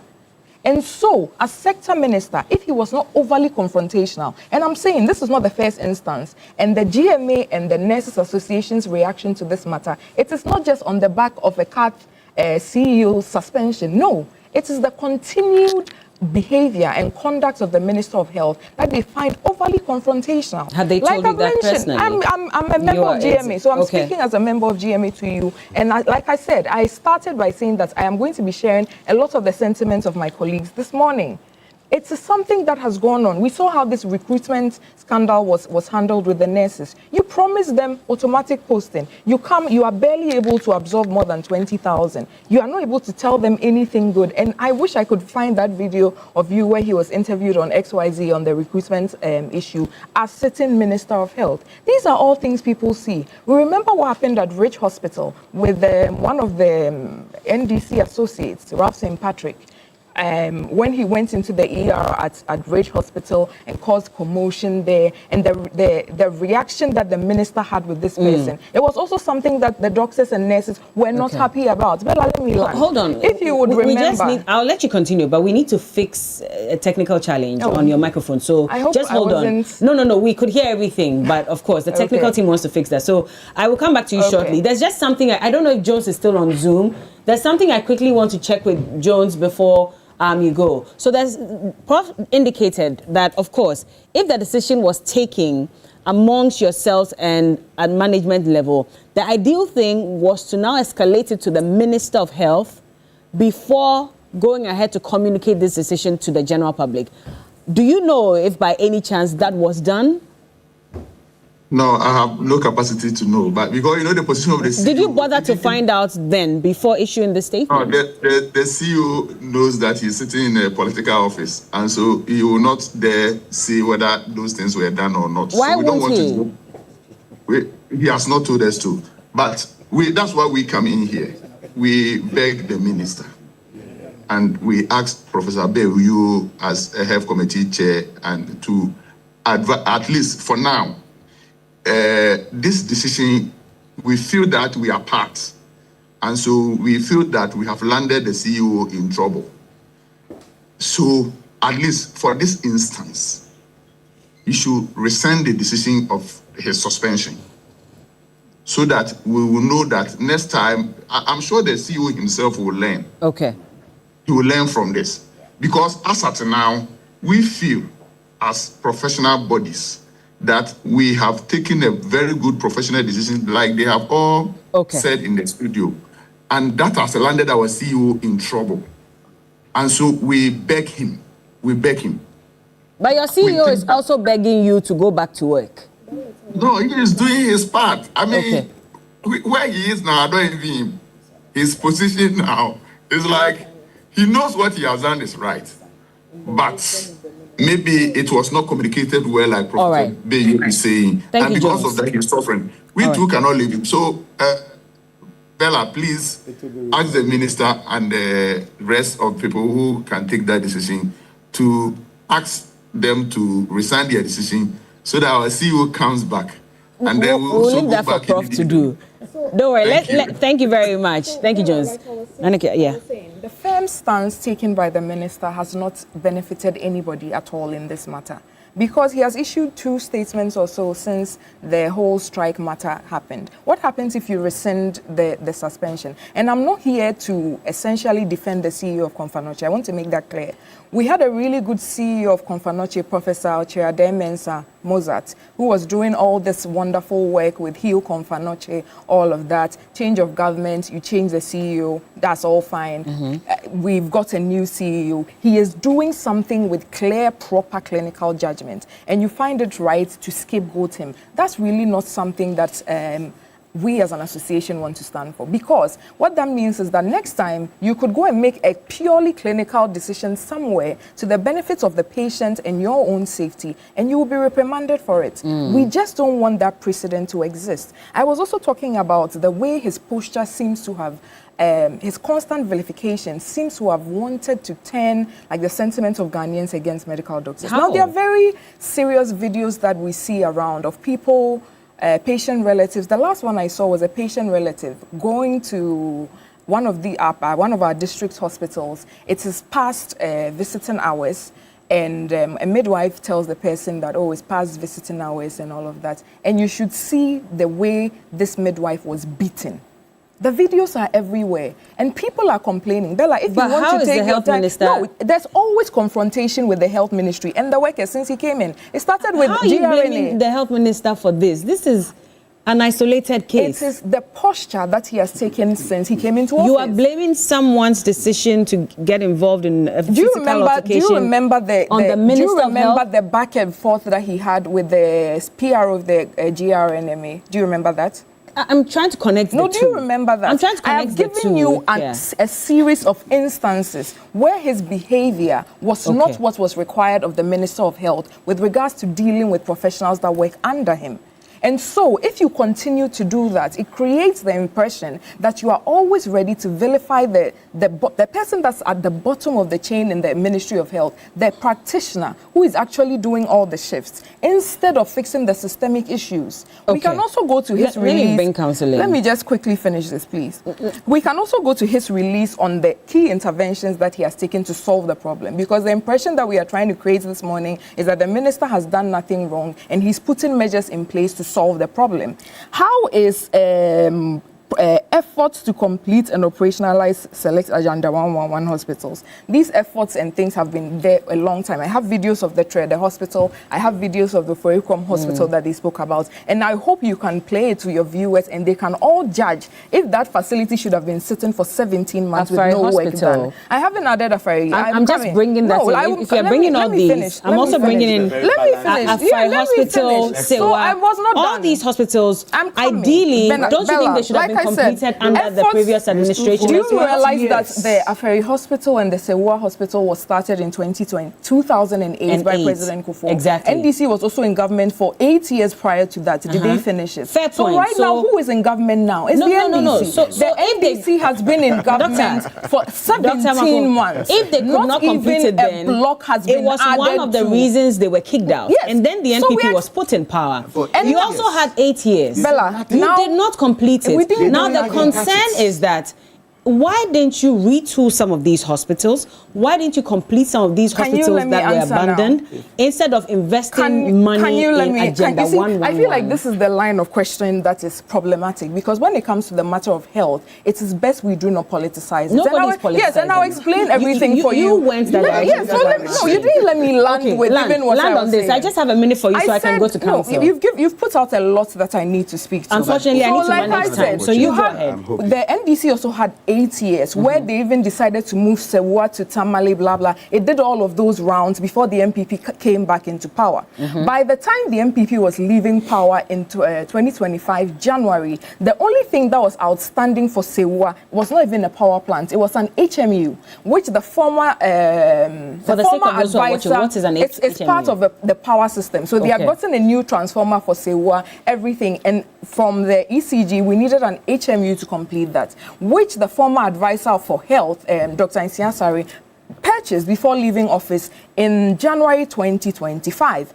We are in June 2026. The doors to that hospital has not been opened. So how is it still a matter of the MPP? The MPP has been out of office. And back to the issue of trade Agenda 111 and the Ofoikom Agenda 111. Let me hold on. This Agenda 111 Doc, I'll let you in, but at least was started in 2022, if I'm not wrong. So it took 24 months to get these two hospitals to the position that they were in by December 2024. It has been 17 months. Not even a block has been added. But there's a full-time security team there to prevent people from making videos. This is the extent to the negligence and the lack of effort we are seeing in the health sector. Let me bring counsel in. You've made your point. And so this constant thing of what happened to the MPP is no longer empowered to operationalize these hospitals. It has been far too long and nothing has been done. All right. Counsel, let me bring you in on the issue of law,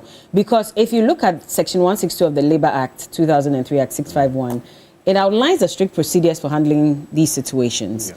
Of course, I mean, it says explicitly that parties in these sectors, in an attempt to, settle these disputes, must do it within 3 days, failing which the issue must be referred to the NLC for compulsory arbitration. So in this case, this matter started on the 2nd of June. Today is what? The 9th of June. So it's gone beyond that 3 days. Legally, what should be the next step? No, but I mean, Bella, you gloss over the fact that they notified the board on the 5th of June and went on strike on the 6th. Because the NLC has issued a letter to them, asking them to come to the negotiation table, outlining some of these infractions. Yeah. And you will notice that it's becoming a pattern. Because when you look at the issue that led to this strike, it's an issue that if they had, first of all, had resort to the legal requirement or the framework provided in the National Labour Act, the Labour Act 2003, Act 651, they would have been able to resolve this issue. Because, in essence, they're asking the CEO to be reinstated or to be called back. This is an issue I feel if they had handled it in an appropriate manner, the minister should have or would ordinarily listen to this issue. So the NLC has called them based on inactivating 8 powers under Act 651 to bring them onto the negotiation table, and has asked them and has even declared their strike as illegal. But Ballard, it is one thing to call them onto the negotiation table, another thing for them to listen to you. Because this is not the first time organized labor will be going against the Labor Act. We've witnessed it one too many. Yeah. And it calls for a review of the Labor Act. I've always said that the NLC must be given a force. The force that it can use to punish. Because at the moment, when you look at the architecture of the NLC, it is too weak. And I've said that people feel that NLC is as a requisite tool to exact obedience or compliance. But I don't see it. When you look at the architecture of Access 5.1, it is too weak. And the lapses are grave that we need to review and amend the provision so that some of these things, the NLC will be able to resolve them. But, Bella, what we are witnessing is a breakdown in the balance between political authority and professional discretion. It's as clear as daylight. And while I believe that every government has a duty to formulate policies to order the society, particularly to implement their sworn promises to the people, I feel everybody must also ensure policy coherence. In fact, anyone who interacts with the policy at both the micro and the macro level must ensure that they are working towards the achievement of these policies. So the government has a duty again, a corresponding duty to ensure that everybody align. In other words, everybody works towards the achievement of these policies. And when there's threat or when these policies are threatened, the government again has a duty to make sure that they put everybody on the same line. Okay. But Bella, let me advise that sometimes in the discharge of your duty or in ensuring that there is policy coherence, we must exercise restraint as well as institutional respect, not sanctions that could destabilize delivery or service delivery, as we are witnessing. I think this is an issue that can be resolved within a space of 24 hours. I would advise that even though the minister's decision was to appease, I would say largely the president, I don't think the president will be happy with what is playing out. Because if you feel that somebody had gone against a presidential directive, you must also understand that when it comes to frontline decision making, professionals retain their professional discretion, particularly when lives are at stake.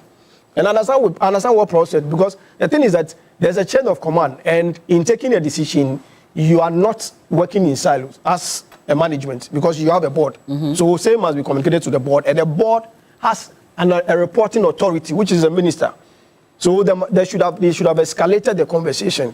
I'm sure. As it stands now, we don't know if they did because Jones was not able to tell us if that was done. But so the thing is that there's a chain of reporting, which said chain must be adhered to.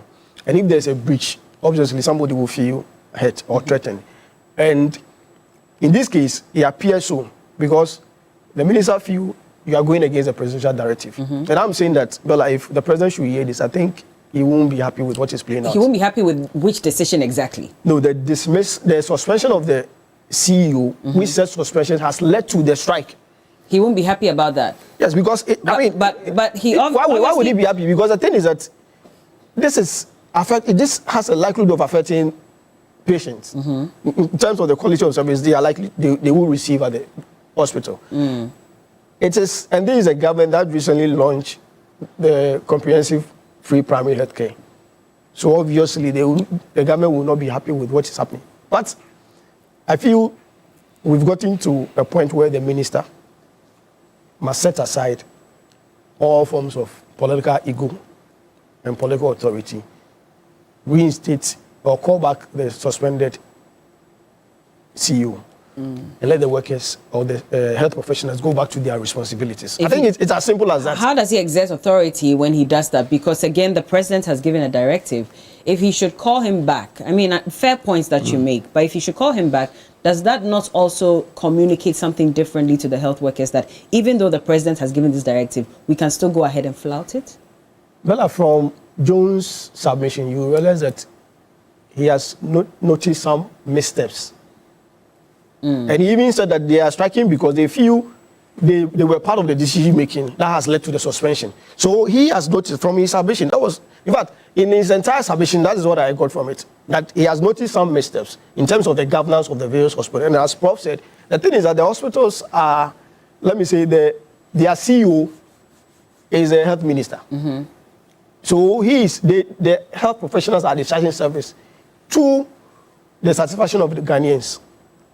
And having realized the misstep, I think the time is ripe for the two parties to come to the negotiation table and resolve this matter amicably. But Bella, I'm saying that even where policy, clear directive exists, frontline health decisions must retain professional discretion, especially when lives are at stake. So even though they miss some steps, because the decision, and as Prof said, the decision was clinical. In fact, hearing the justification for the basis for this decision, I have no misgivings that they arrive at the right decision. Mm-hmm.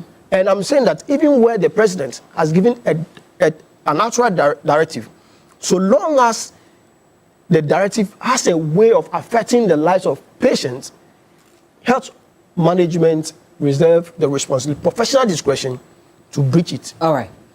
Jones, if you are still there, please don't go. There's a very important question I want to ask you before this conversation ends. So please stay on there. But let me bring Dr. Ramsey in. I mean, where do you position all of this?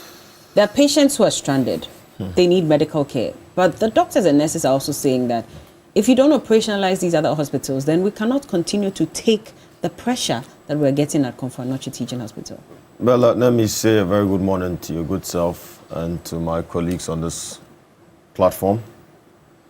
And say a very good morning to Professor Frimpong Boateng, the former Minister for Environment, Science and Technology. And indeed, when it comes to erudition in cardiology, I think that he stands tall in this country. And a very virtuous senior citizen for that matter. Bella, what is happening in Komfo Anokye today is no different from what is happening or what has happened in Rich, what has happened in Kolebu, or what has happened in Tamale. These symptoms of, I would say, failure of our healthcare delivery system are as old as Adam. And we know why these issues continue to face us every time we go to the hospital. Bella, we were in this country, and let me state that I stand with the highly stoical doctors and healthcare personnel of this land. They have done so much under certain compromised positions, right? And sacrificed a lot to ensure that healthcare is delivered to our people. We know the issues and we can play politics with it. But at the end of the day, it's not going to solve anything. Bella, we're in this country. And I quite like the fact that you are questioning issues of non-continuity of projects by our two leading political parties, the MPP and the NDC. At the end of the day, the MPP did not bring any monies into the consolidated fund. It is our taxpayers' money. Likewise, the NDC.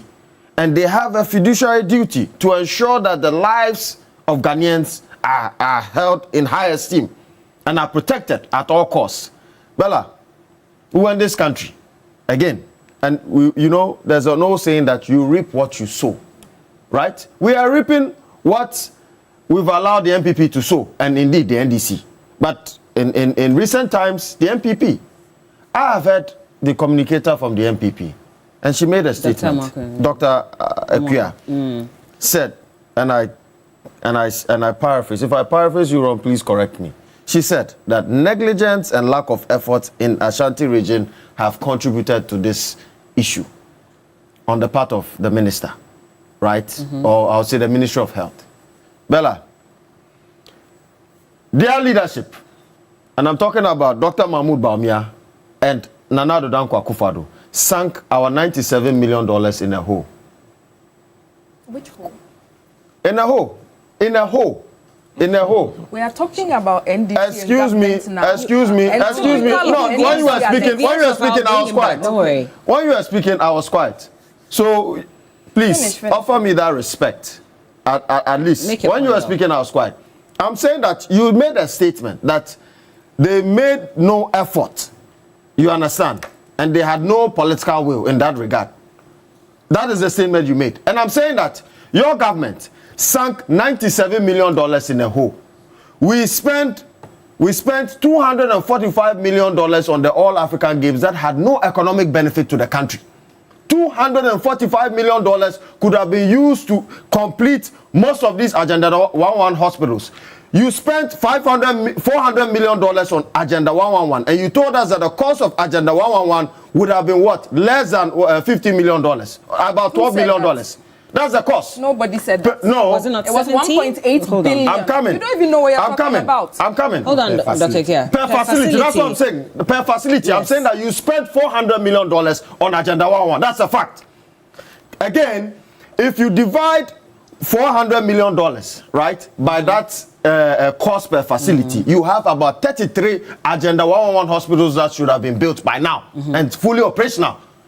Your former Minister for Finance, Honorable Amin Adam, stated that they only finished 3 Agenda 111 hospitals.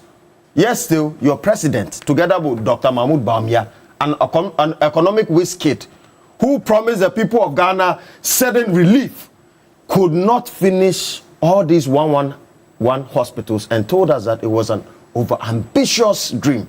And lied in the said the completion. He said it was over-ambitious. He said the completion time. I am saying that over-ambitious, Bella, not the entire project. Bella, just the completion. But he promised that he was going to finish by the end of his tenure. That is what I'm saying. And so all these things drive us to the current situations that we're dealing with. It is fantastic to have 111 hospitals, district hospitals across the country. That would relieve a lot of these teaching hospitals and regional hospitals of these issues of no bed syndrome and overcapacity, right? I think that would have, if they had solved this issue, it would have been perfect. Then we come to the ambulance saga scandal. Bella, they spent $35 million on spare parts of ambulance. And if you divide $35 million by $35 million by 307 ambulances, right? You have a cost of about $114,000 per ambulance. She's asking a question. No, I'm coming. We've been in opposition for 18 months. Arrest somebody or stop. Everything you said here. Excuse me. When you were speaking, I was quiet. Bella, has anybody been prosecuted? Ambulance in particular. We are talking about a problem in Ashanti region. As an opposition party, when you were speaking, I was quiet. Talking about another opposition party. We are talking about Ghana. No. What is this? Now, country, cleaner. You make your point. Do you understand what I'm talking about? You don't have clean hands. You have no merit whatsoever to talk about or criticize any party. Always talking about that's what I'm saying. That if you had completed the 111 hospitals, you see, Bella, I will not tolerate such disrespect on this platform. Dr. Ramsey, please make your when you were speaking, I was quiet. You understand what I'm saying? When she was speaking, I was quiet. You are a lady. You respect yourself. I've signaled her. She's gone quiet, please. Now, so let's they capped NHIS under Act 947. Monies that were supposed to go to our healthcare service delivery, they capped it and they channeled it to other bogus expenditure that we didn't see real economic development and real-time economic opportunity for our people. So what are they talking about? That's why I'm saying that the last thing we would want to hear is MPP, right? Trying to criticize anybody or trying to put the blame on anybody. We are not going to take scripture lessons from a drinking bar. Neither are we going to take moral lessons from a brothel. We have to subject this clearly to them. That you failed in all regard. The people of Ghana were expecting better from you. You did not do anything about it. Now let's move to the current. Can we come to the issue now? I've tackled that aspect. Okay. Yeah, so I've tackled that. Now let's move to the issue now. Bella, I think that now that government hands are tied with, financial restraints and all that, they should bring in the private sector to see how best they can be able to finalize and finish the remaining Agenda 111 hospitals that are not completed.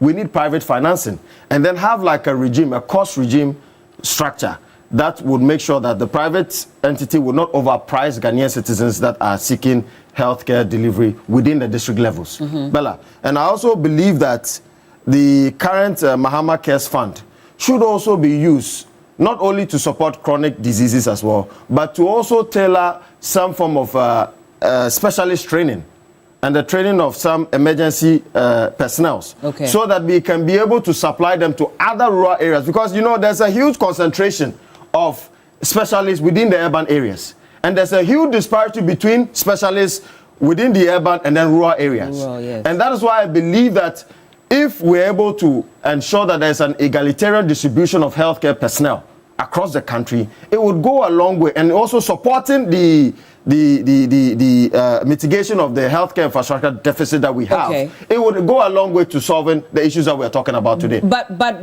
where do you position the minister's decision to suspend the CEO? Was it a good decision or not? I think that it was not a good decision. I mean, I see it as a scapegoating approach, because we all know the current challenges that the Ghana Health Service is dealing with. We know the challenges in our healthcare service sector, and that is why when politicians are sick, Bella, they do not go to the Kolebus and the rich hospitals that you and I go to.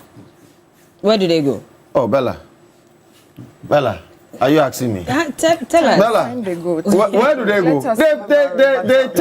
They charter a flight or take an airplane and go to the UK or the US we to saw seek how during service the COVID delivery. Period. Bella, our not ministers during, were at UGMC as Bella, well. what do you mean during COVID? What do you mean during COVID? But what I'm saying is that, Bella, the people of Ghana deserve better. Okay. That's what I'm saying. All right. Thank you, Dr. Ramsey. Let me bring you back in, Prof. Bella, I think I have already made an appeal to my colleagues that the perception that the minister and, for that matter, government does not understand the challenges that they are going through is not true.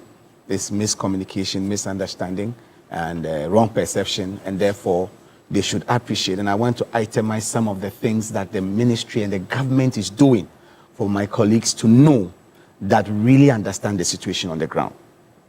When this minister took up and he was determined to end the no-bed syndrome, is the reason why the president in his statement, he prefaced it by saying that the ministry will soon come out with guidelines to end the unacceptable no-bed syndrome. This is because some work was even ongoing before that State of the Nation address. One of them was that we said, how can we use IT and AI to end this no-bed syndrome? Because data showed us that whenever we say no bed, and if you remember, I made a statement on the floor of Parliament explaining what no bed meant, because it means different things at different times and at different facilities, and people do not appreciate it. We looked at the data. A hospital like Kolebu, our bed occupancy for the whole year is no more than 60%. So how then will you say there's no bed? You may go to other hospitals. The bed occupancy is not 100%. How then do we say there's no bed? That's what the data says. Yes. Yet we see people lying on the floor. At the emergency. So you see, the issue is patient flow and redistribution. Every health system occasionally, even the UK that my colleague made reference to, sometimes is overwhelmed. And you see ambulances in queue, waiting to discharge people at the ER. That is normal in any health system. The capacity of that healthcare system to recalibrate quickly is what determines its resilience. Now, when we realize this data, we decided, can we use AI and IT to solve this?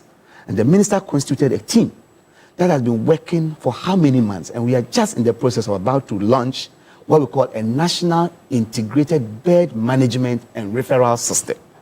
This is what I believe is a game changer as far as our emergency care. Doc, we seem to be launching a lot of things, so. No, but I'm saying this one. We seem to be launching a whole lot of things, but the situation still persists. No, but this hasn't come light yet. And there's a reason why we didn't come out to launch its policy. We've been working in the background. Bella, as of today, every hospital bed in Kolebu has been tagged with a QR code, a barcode, right?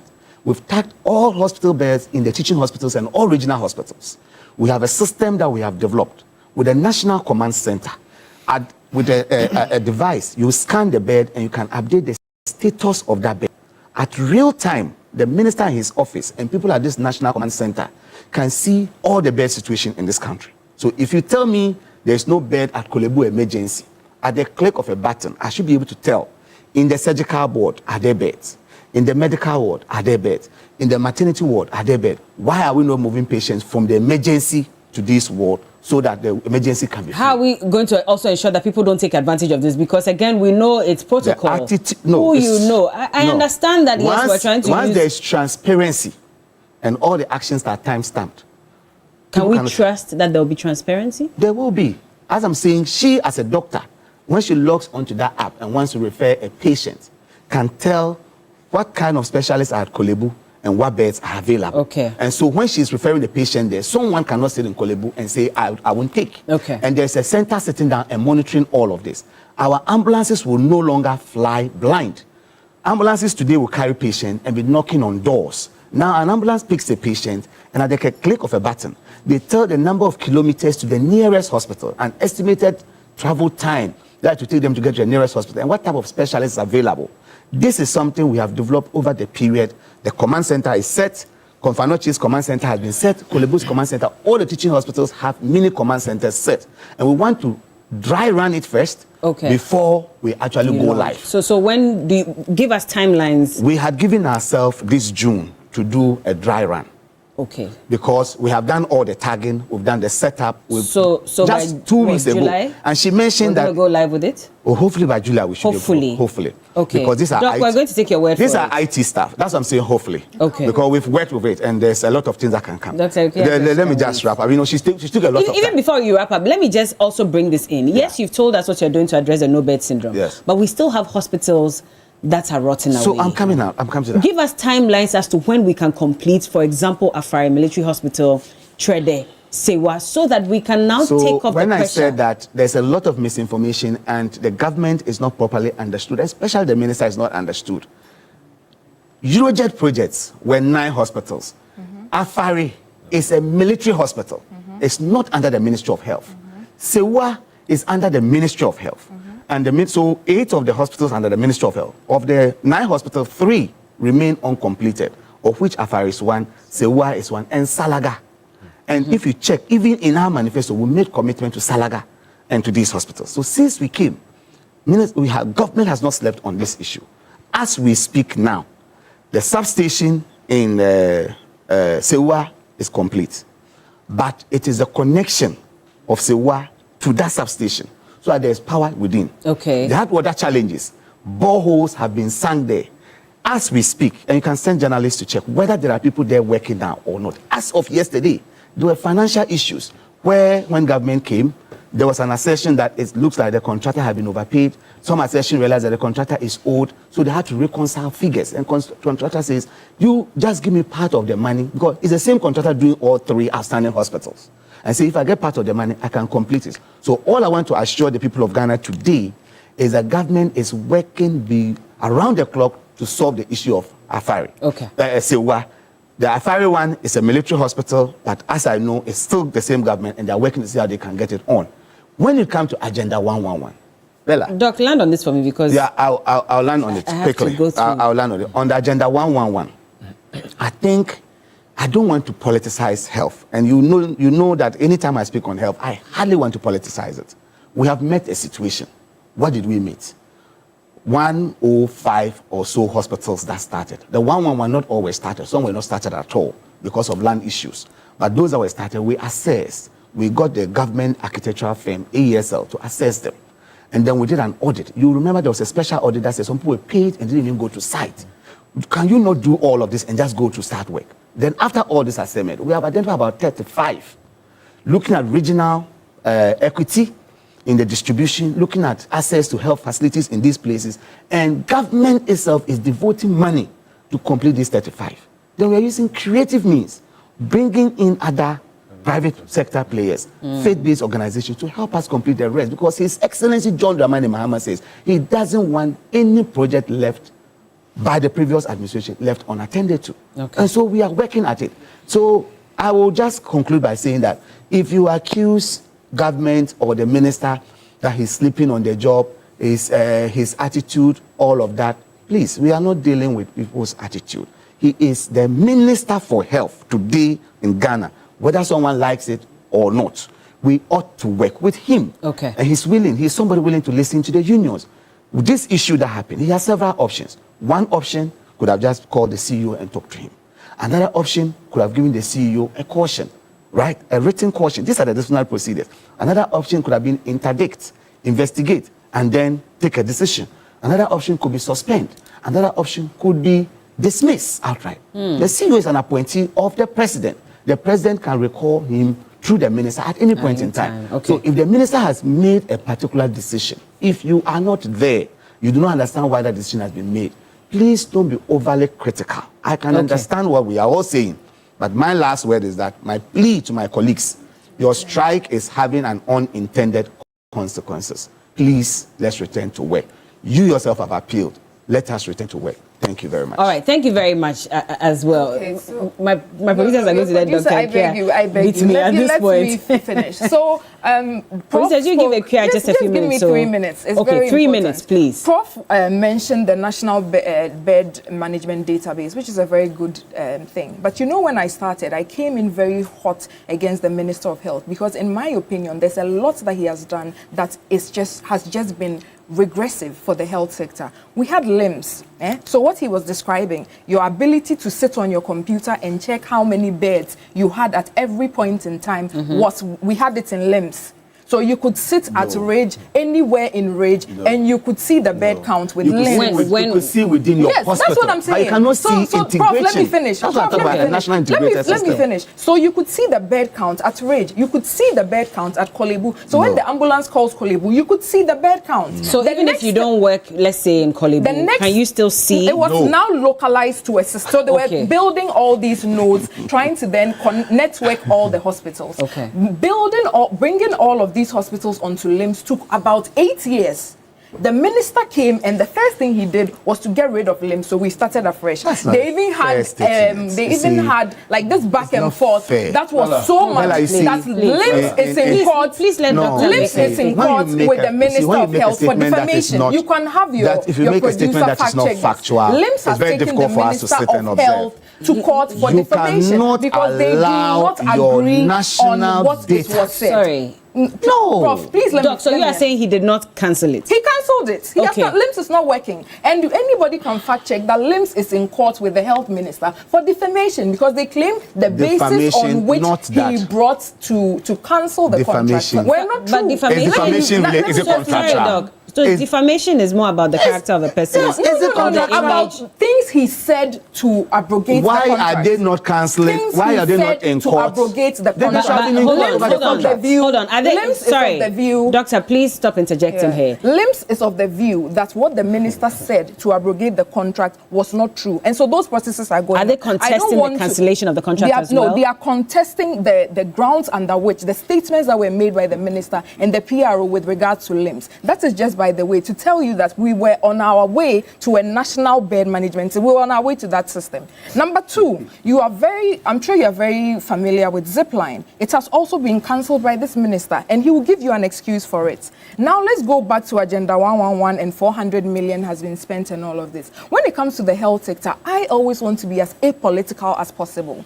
If there's a district hospital in every district, it is not me or you that benefits. It is the woman that goes to the market. It is the average Ghanaian. Everybody in Ghana will benefit if there's a district hospital in every district. Do you know how much money was spent on UGMC Phase 1? Almost about that 400 million. When NDC was leaving office, it was not operationalized, even though they had spent that amount of money. When the MPP came into government, those hospitals were promptly operationalized, and I wouldn't have wanted to go there. But now we have a third opposition party that only takes delight in attacking the other opposition party when we do not have the responsibility of governance. Can you allow me to come in? So, with the 400 million Agenda 111 money, there are There are three Agenda 111 hospitals that are open. There are three Agenda 111 hospitals that are open in Ashanti region. Thank you. I can give you the video to play. And see if it has taken 17 months to unlock that building. Thank you very much. It takes 17 months to unlock the hospital for you. What are you talking about? The minister should let us know. Unfortunately, my time is up. I'm told to wrap up at this point. We will not take spiritual lessons from a drinking bar. You know nothing about this issue. Thank you. You claim you are Prof, I know you have a lot to say. You know nothing about but if I keep saying $400 million expended Dr. Ramsey. Just three Dr. Ramsey. No, we haven't expended on 3 hospitals. Hold on. You have no idea what are you talking about. You promised us that you're going to finish 111 hospitals. Okay. $400 million were spent. Dr. Ramsey, I need to go. Okay, let me just go straight to big issue. Only 3 hospitals. It's sponsored by the University of Gold Coast. Whether you are aiming for a specialist MBA in marketing, communication, operations, supply chain, human resource management, finance, entrepreneurship, innovation, or business intelligence analytics, or you want to advance to a dual MBA or chartered manager MBA, University of Gold Coast gives you options that match your vision. And if your next step is an MSc in international relations, communication, international marketing, international law, security, diplomacy, accounting, finance, or human resource management, an LLM in international law, security, diplomacy, or an MA in biblical studies, practical theology, the pathway is open. Apply today, because at the University of Gold Coast, we make it practical, flexible learning, flexible entry, and flexible payment. Study around your work and life and choose a route that fits your background and pay in convenient installments. Your dream deserves structure, your future deserves strategy, your purpose deserves training.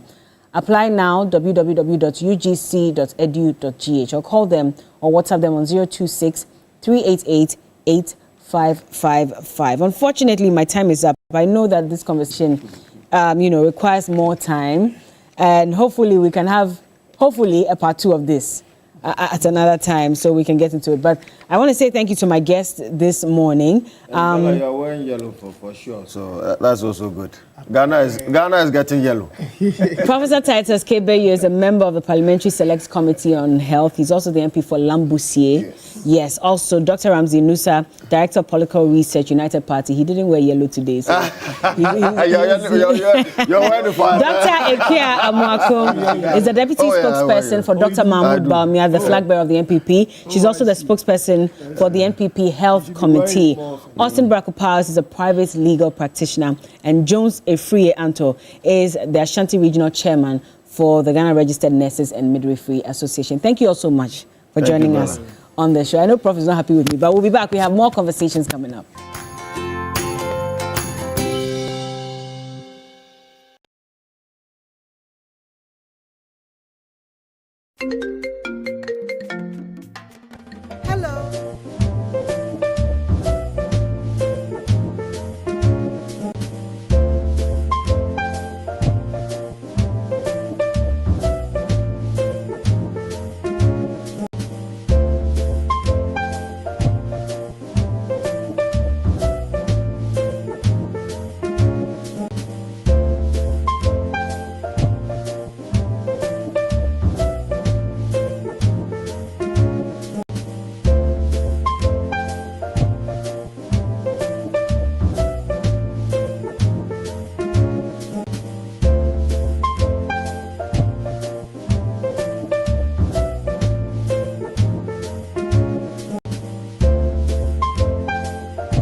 about climate change, climate action. And it's a conversation that's also very important to Germany in particular.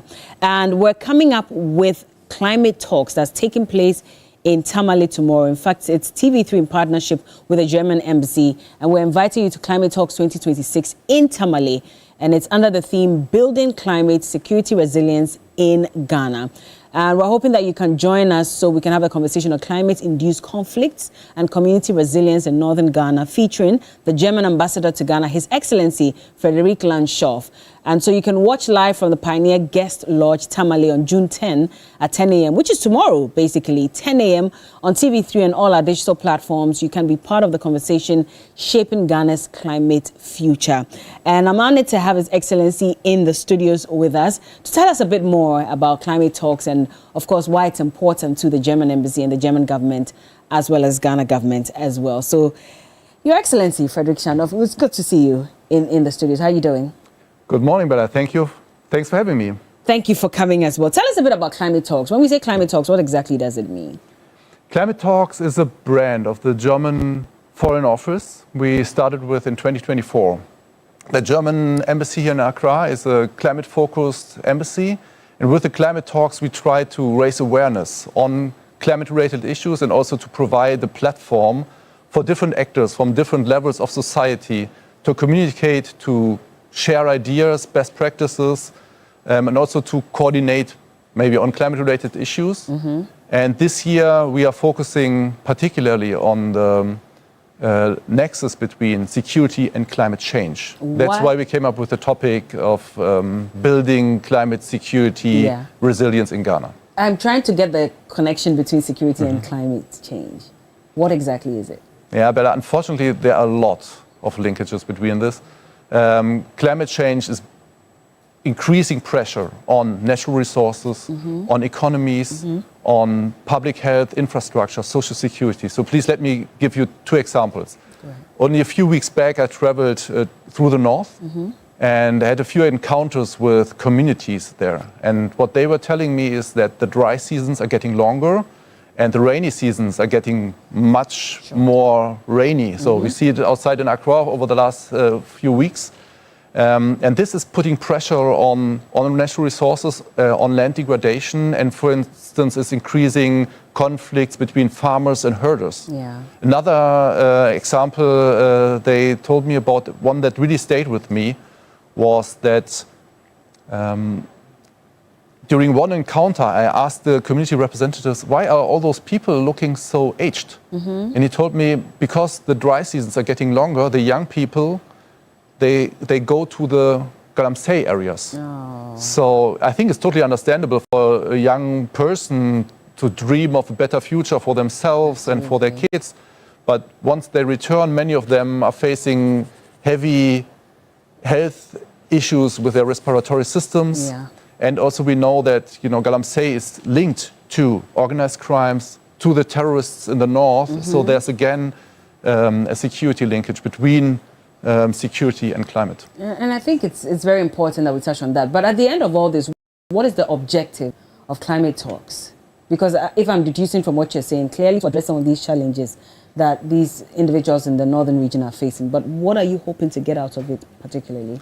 Yeah, I think the objectives are first to raise awareness and second to provide a platform. Because we as Germany, we don't know what is best for the communities in the north. Many of them know themselves what is best for them. But I think what they need is to share experiences, share best practices, and also to coordinate better with security personnel, with the people in charge on the regional level and also on the national level. Yeah. So I think communication is key, knowledge is key, and coordination is key. Absolutely. And if by the end of this year, of this project, we've seen a better communication between those different actors, those levels, and also some sharing of knowledges, this would be a very favorable outcome. So in that case, I'm curious as to what the topics of conversation would be. Do you have a list of those? Yeah, unfortunately, this list again is very long because there are so many fields affected by climate change. And we were discussing it intensively within the embassy, but also with government representatives during my visit to the north and also with security personnel. And the topics we are now focusing on, the key topics we would like to focus on during the upcoming series are farmer-herder conflicts, climate-induced migration, the impact of tidal waves on coastal communities, and environmental-related issues such as illegal mining. I see. Very, very important topics. Absolutely. Very important topics. I do agree. Where's this happening, by the way?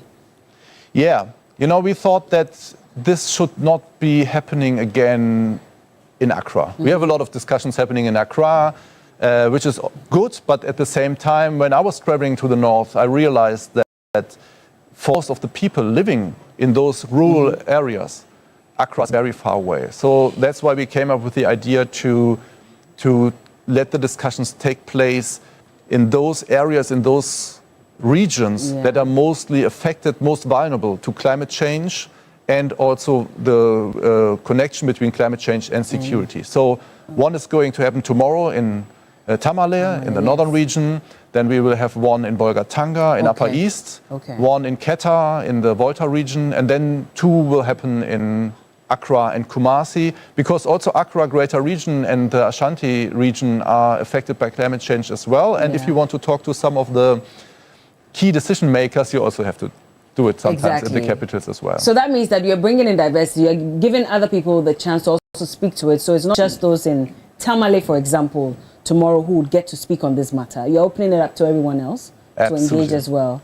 Absolutely. I mean, this is the idea of the climate talks, to provide a platform for very diverse actors from all parts of society. So from the communities, but also security personnel, academics, civil society organizations, government representatives, and this from all levels, from the community level, the regional level, and the national level, and to bring them all together on one format. This is the key idea of climate talks. I'm looking forward to it, but also I want to be part of the engagement. I would want to also share my opinion on this matter. And I may not be the only one. There are a lot of people who are watching as well who are probably wondering, how do they engage in a conversation and get their voices heard? What do they have to do? First of all, this is where TV3 comes in. Thank you very much for the very professional and good collaboration we have had so far on this very important project. So everyone who is interested in the discussion could watch it on TV, on the screens, on their smartphones, wherever they are possible to do that. They can engage on social media. Last year we saw very intense discussions on below the social media posts, and everyone who is close to the venues is invited to join us at the discussions, because they're free of charge. And last year we saw, after the panel discussions, we always have a Q&A, and I saw some very, very vivid discussions, some very critical discussions, some people, some farmers asking very critical questions to the government representatives, for instance. And I think this is democracy at its best. Absolutely. So that's the main reason we are doing this. And from what you say, I can tell that you're also very pleased that TV3 is partnering the German embassy for this as well. We're playing a key role in this, and you're playing a key role. So I'm looking forward to this partnership becoming a very fruitful one. But any final words you want to say to everyone who's watching as well, to ensure that they all participate fully in this engagement? Sure. I mean, this is mostly about the future. This is your camera, by the way. This is my camera. Okay, I talk to this camera. So, yeah, please come, listen, join the conversation. Because climate change and climate is about the future, it's about the future generations and about the youth. And I think this is also why TV3 is such an important partner. So come along, watch the discussions, join the discussions, build knowledge, communicate, collaborate, and help us build a better, a secure and climate resilient future for Ghana and for future generations, for the youth. Absolutely. Thank you so much. Thank you so much, TV3. And so we're going to be seeing you in Tamale tomorrow. Absolutely. Okay.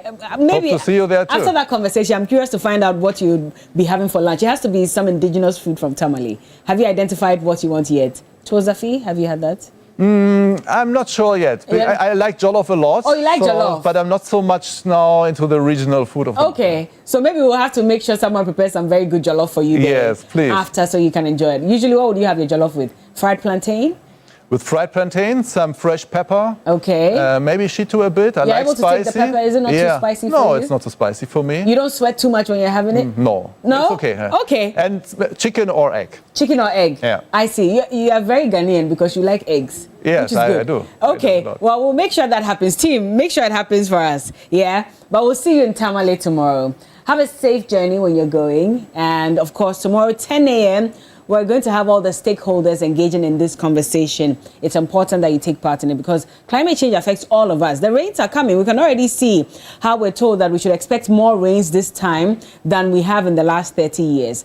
And we're told that one of the major factors is because of climate change. But beyond that as well, even our daily lives, how does it affect us as well? So look forward to this conversation, 10 a.m. live on TV3. We're also going to be live on Facebook, on YouTube, and all our digital channels as well, so you can join in the conversation. I've been speaking to His Excellency Frederick Landshoff, and he's the Ambassador of the Federal Republic of Germany to Ghana. Dankeschön. Dankeschön. Thank you very much, Bella. You're speaking very good German. Maybe I should come for classes as well. Yes, you should come. You're happily invited. Definitely. Thank you very much. So we have another conversation coming up with His Excellency, of course, KKD, King Kwesi Dakwa, and he will be talking about the Caribbean-Ghana collaboration and how we can foster a better working relationship between the two. And so look forward to that conversation coming up with Cookie right now. Thank you very much. Thank you very much for having me.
Yeah, so Thursday. So it's on Thursday. Yes, it's on Thursday. We were supposed to play a match tomorrow.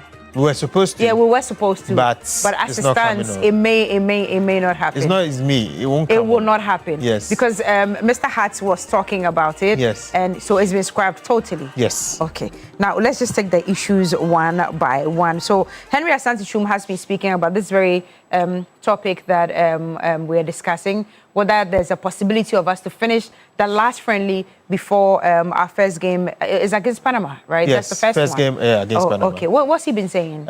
So, I mean, there has been concerns about whether Ghana will play one more friendly before the World Cup starts. We did play a friendly against Wales with Carlos Queiroz being at the bench for the first time as a Ghana coach. It was a draw? Yeah, it was a draw, and we expected that Ghana would get at least one more friendly. But unfortunately, as it stands, Ghana do not have a friendly. There were talks of Honduras or Jamaica actually playing Ghana, but it seems both matches did not happen. And we did ask Henry Asante-Twum about it, and this is what he had to say. It is a big no. We do not have any game on paper at this point. It doesn't look likely, but I am not in the position to rule out anything yet. If it is that we wake up tomorrow and he wants to play maybe a mid to low intensity, I don't think he will accept a higher intensity game at this point. But if it is that we wake up tomorrow and he wants to play a mid to low intensity game, we will make it public. But at this point, there is nothing of a sort on paper. If the coach wants a game, we arrange. If he doesn't need a game, we move. We told him about a second game. Before we played against Wales, we were all looking forward to it. Unfortunately, it didn't happen. And collectively, we have decided to move on. So it's not about only the coach or the FA. We work hand in hand to ensure that the best possible arrangements are made for the team. Okay, so now we do know that it's a no, it's not happening. That last game we should have played before the World Cup, so it's cancelled.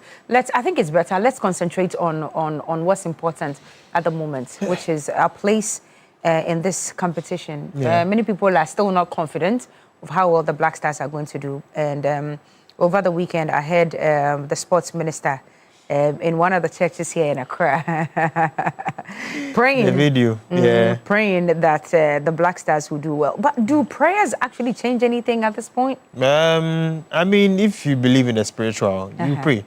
Of course, you have to pray, but also you have to prepare. Is there spirituality involved in football? Is there a bit of it in there? That's what people believe. Okay. But in the end, it's about your tactics, your preparation. Okay. That will come to bear on the pitch. Okay. If you are prepared, you will win. If you are not, okay, I don't think you will. We'll see about that. Yeah. God bless the Black Stars. Yes. God bless Ghana.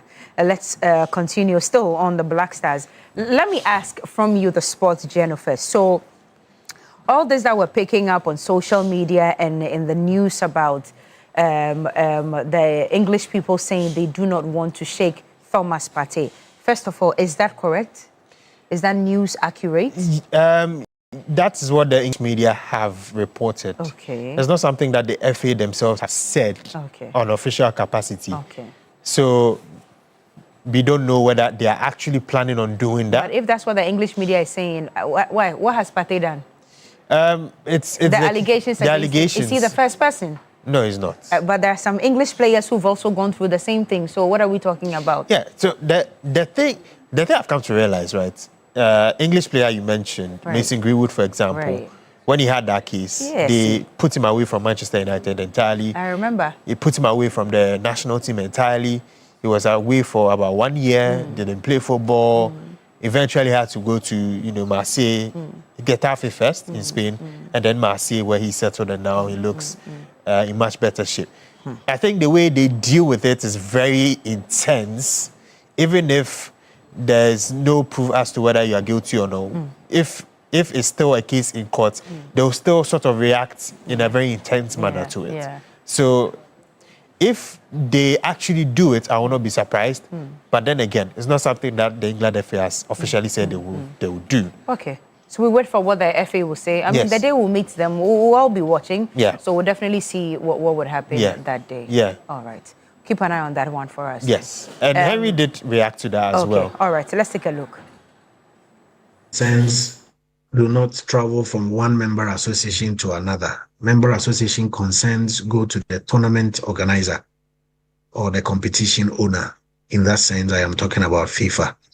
So if the English FA have plans to do this, they will not communicate with us because we are not the organizers of the tournament. They will communicate to FIFA, and FIFA will look into it if there is a need to get us involved before they bring us in.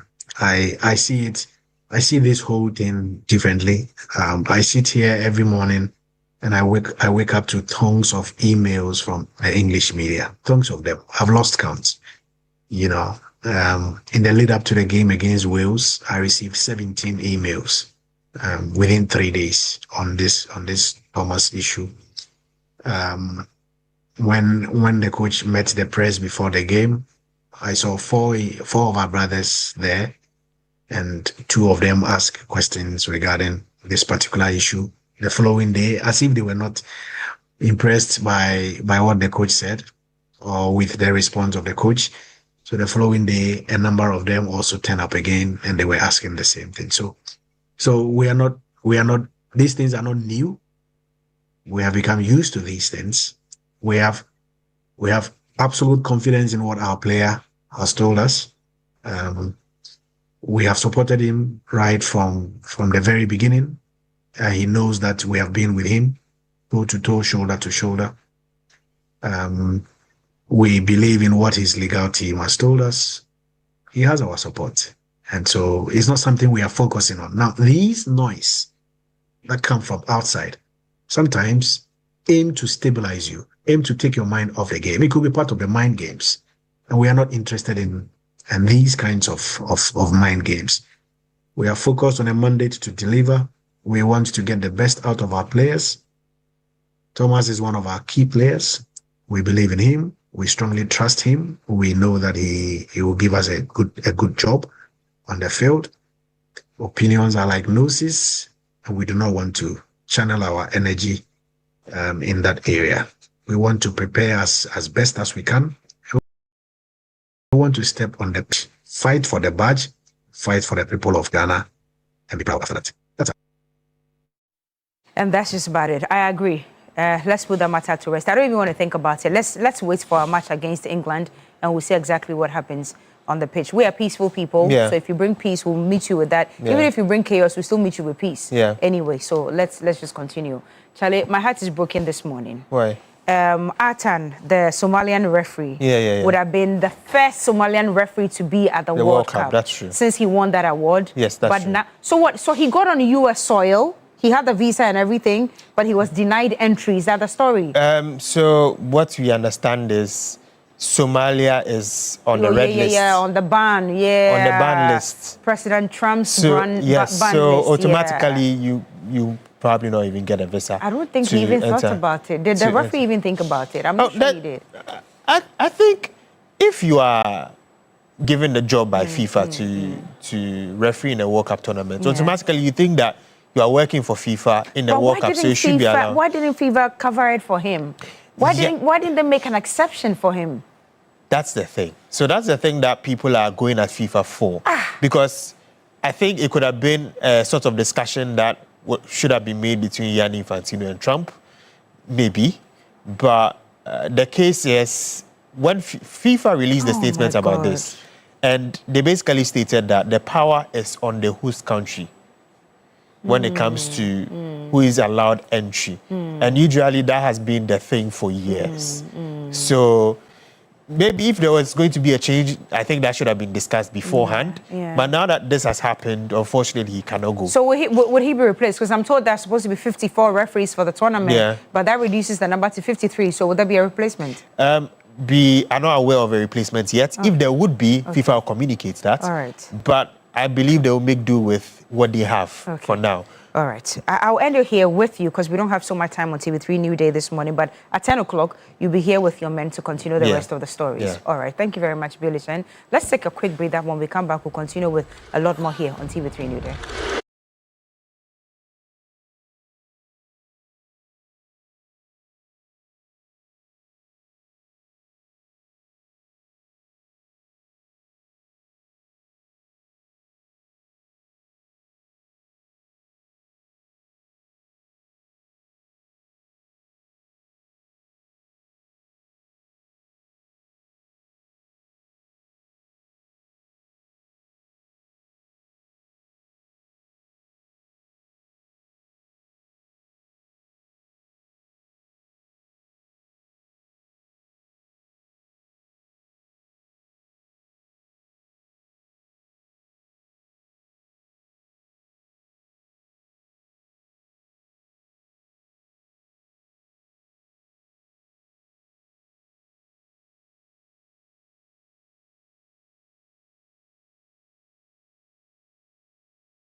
This morning we have an extension of the Ghana Movie Awards.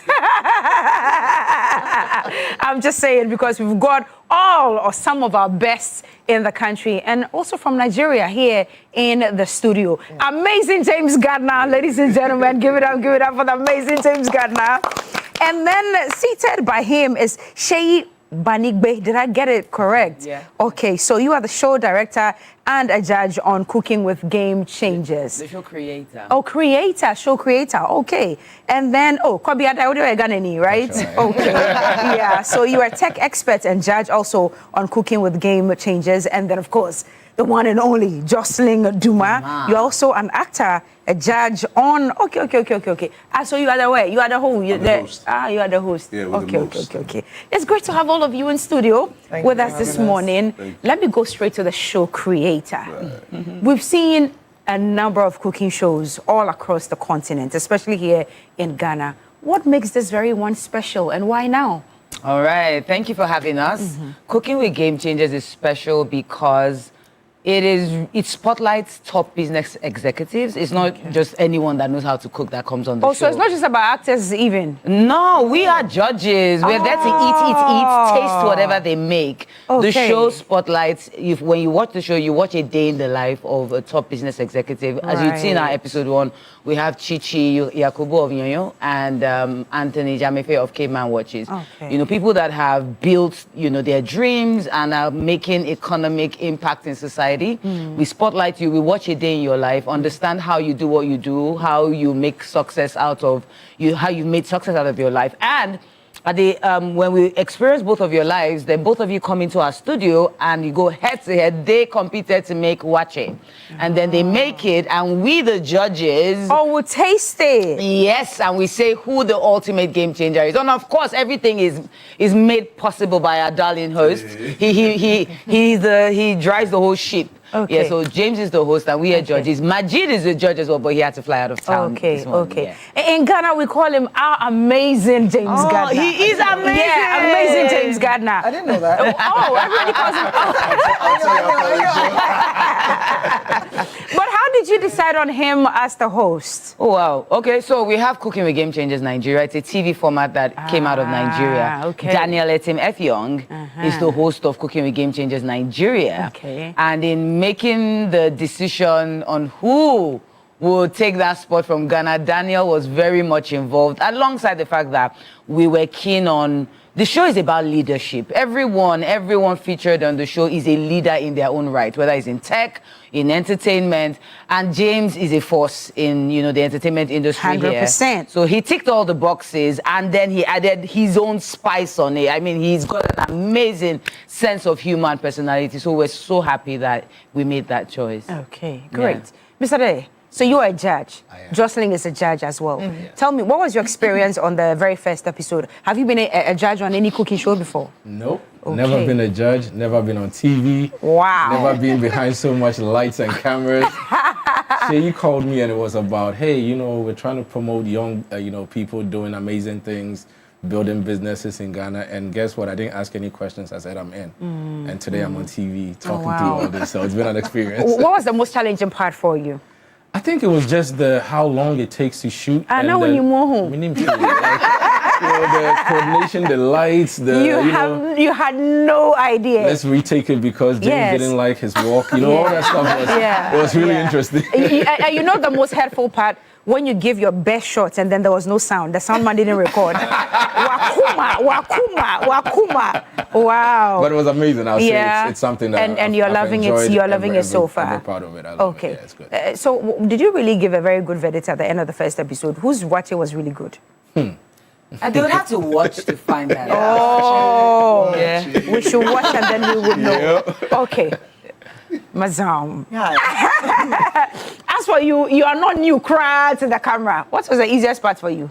So fun fact, before we go there, Kobe said this morning that he had a lot of catching up to do in the office because he didn't realize that this whole TV thing, all the press and going around and stuff like that. He was like, all of it's crammed in only 30 minutes. Listen, I have to go back he had to stay in the office till 8 p.m. yesterday just because he had to catch up because, boy, see, it's not easy. That's what we go through.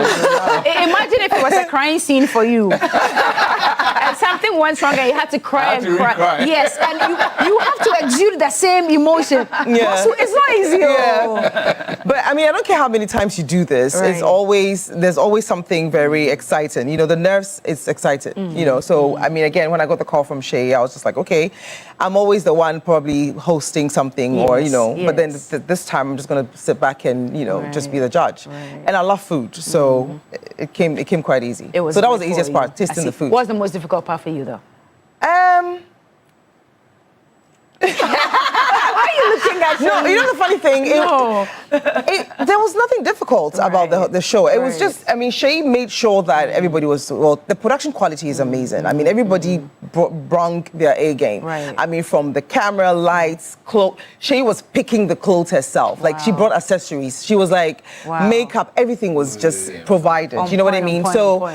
I mean, we just showed up and then we just had to taste the food and just, and have fun. Yeah, have fun. Shay, economically, is this benefits in Ghana? Are you using some of our costumiers here? Are you giving us some money? Of course. It's a Ghanaian show. Yeah. Okay. It's a Ghanaian show that is celebrating and spotlighting the strength of, So it's really about celebrating the business strength of Ghanaians, showing that as Africans, we're not only good at singing and acting, we're also good at building, starting and scaling businesses. So of course, because this tells every Ghanaian that their dreams are valid and you can achieve whatever you want to achieve from right here in Ghana.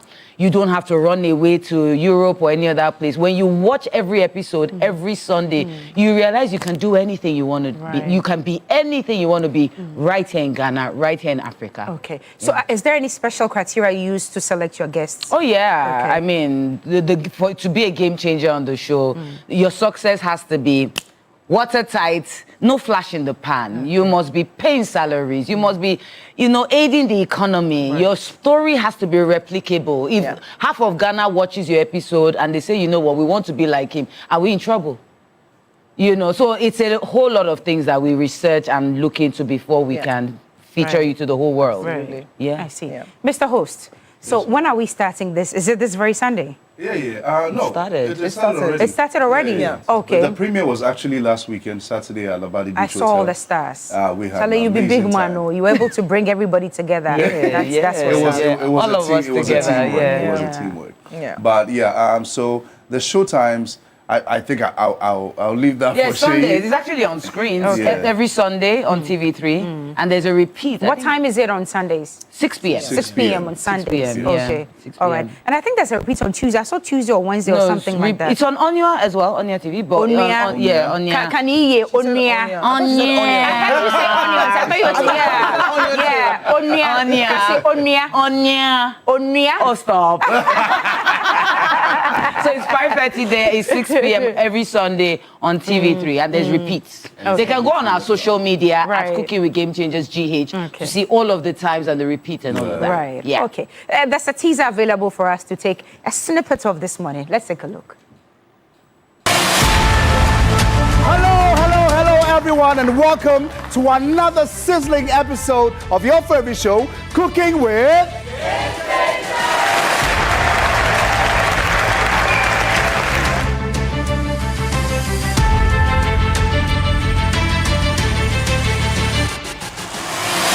Let's meet our game changers. Hi, my name is Chichi Yakubu, founder of Nyonyo Essentials. I really want to win. I'm coming in for the guide, my opponent. I will win. That is the whole mindset I'm coming because I'm never a loser. So I'm coming to win. Hello guys, I'm Anthony Mensah Chamefe. I'm the founder of Caveman Watches. So my expectations for this cooking show, I'm quite curious to see how it would go. I don't know what dish I'll be cooking. So if it's something that I've already done before, then it will be easier for me to do. But let's see what happens. I'm sure whichever way I'll have fun. Whether you like it or not, we have 10 seconds to go. And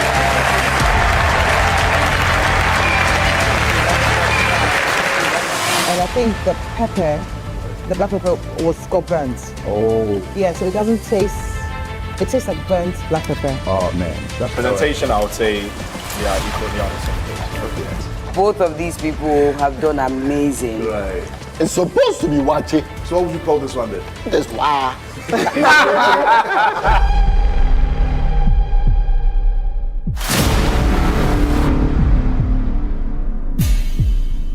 Ladies and gentlemen, the ultimate game changer for today's cook-off is no one other. James Gardner. And we're already having an argument here in studio. What do you mean shito is burnt pepper? Okay, one quick question. When you start the process of making shito, we don't burn what's it. the color? Yeah, no, just... The color is like the ginger, the onion is brownish, and then it later turns to like very dark brown. Wow. Not burnt brown. Okay.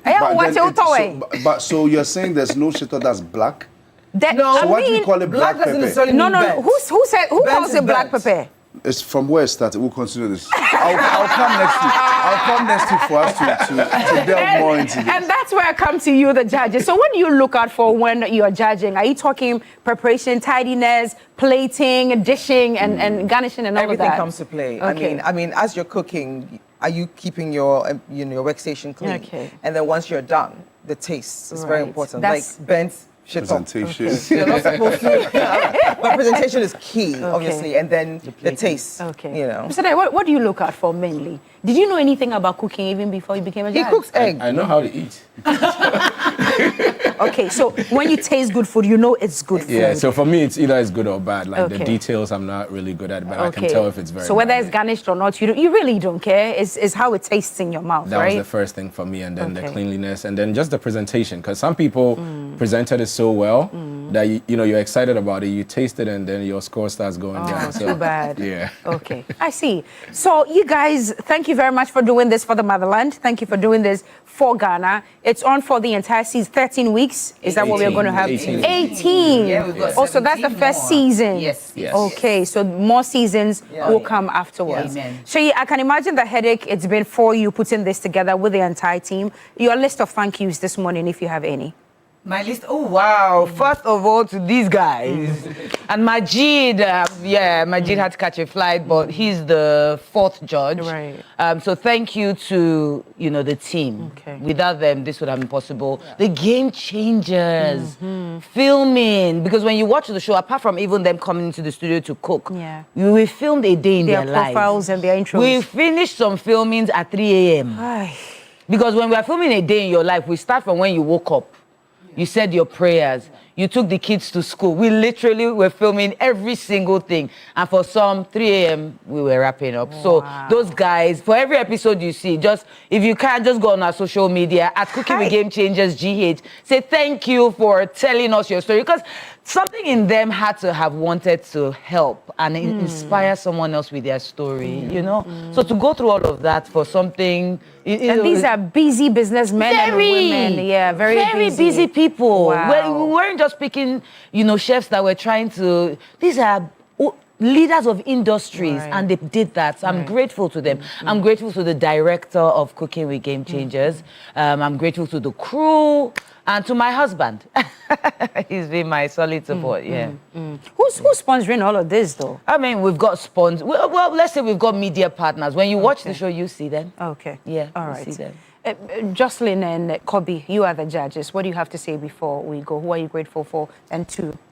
Oh, I mean, I want to say a very big thank you to Shay for, obviously considering, look, by the way, she flew everybody to Nigeria to film this and made sure that we were well taken care of. And then, again, the production quality, like, I'm repeating myself. It was just a beautiful set to be on, and everybody was just so, like, it was a team effort. It felt like family. And so I'm grateful to Kobe, to James, to Majid, to Shay, to the director, to everybody. Okay. Yeah. Kobe. And to the game changers. Are we going to be seeing more of you? You'll be releasing music out, an album. You made music. No. She's making it up, please. Oh, wow. I see. So we're going to be seeing more of you? Let's see, yeah. All right. I enjoyed it enough. You might probably be getting a tech show because he's a tech expert.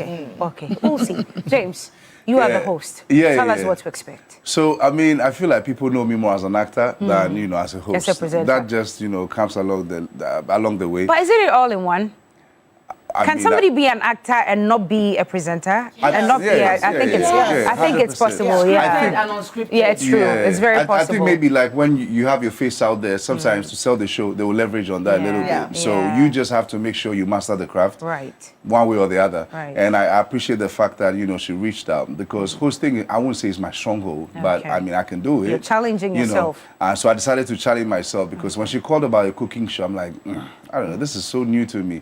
But I took on the challenge, and I think it came out pretty well. I saw the premiere and it was beautiful. I can't wait for you guys to see it. I'm waiting to see it. So Shay, thank you for doing this for us. But I'm suggesting that maybe we select one of your topmost moguls in one of your episodes from Nigeria, and then the one here, let's do a jollof competition finally. Everybody is saying this. Let's do a jollof you think this show can finally solve that thing? No, I don't know if it will solve it. It would only, wait. It's not going to solve it. Please listen, it will not solve it. It will certify that Ghana jollof is the best. We're not here to solve any problem. It's not a challenge or a problem for us. We just need the world to understand and finally accept.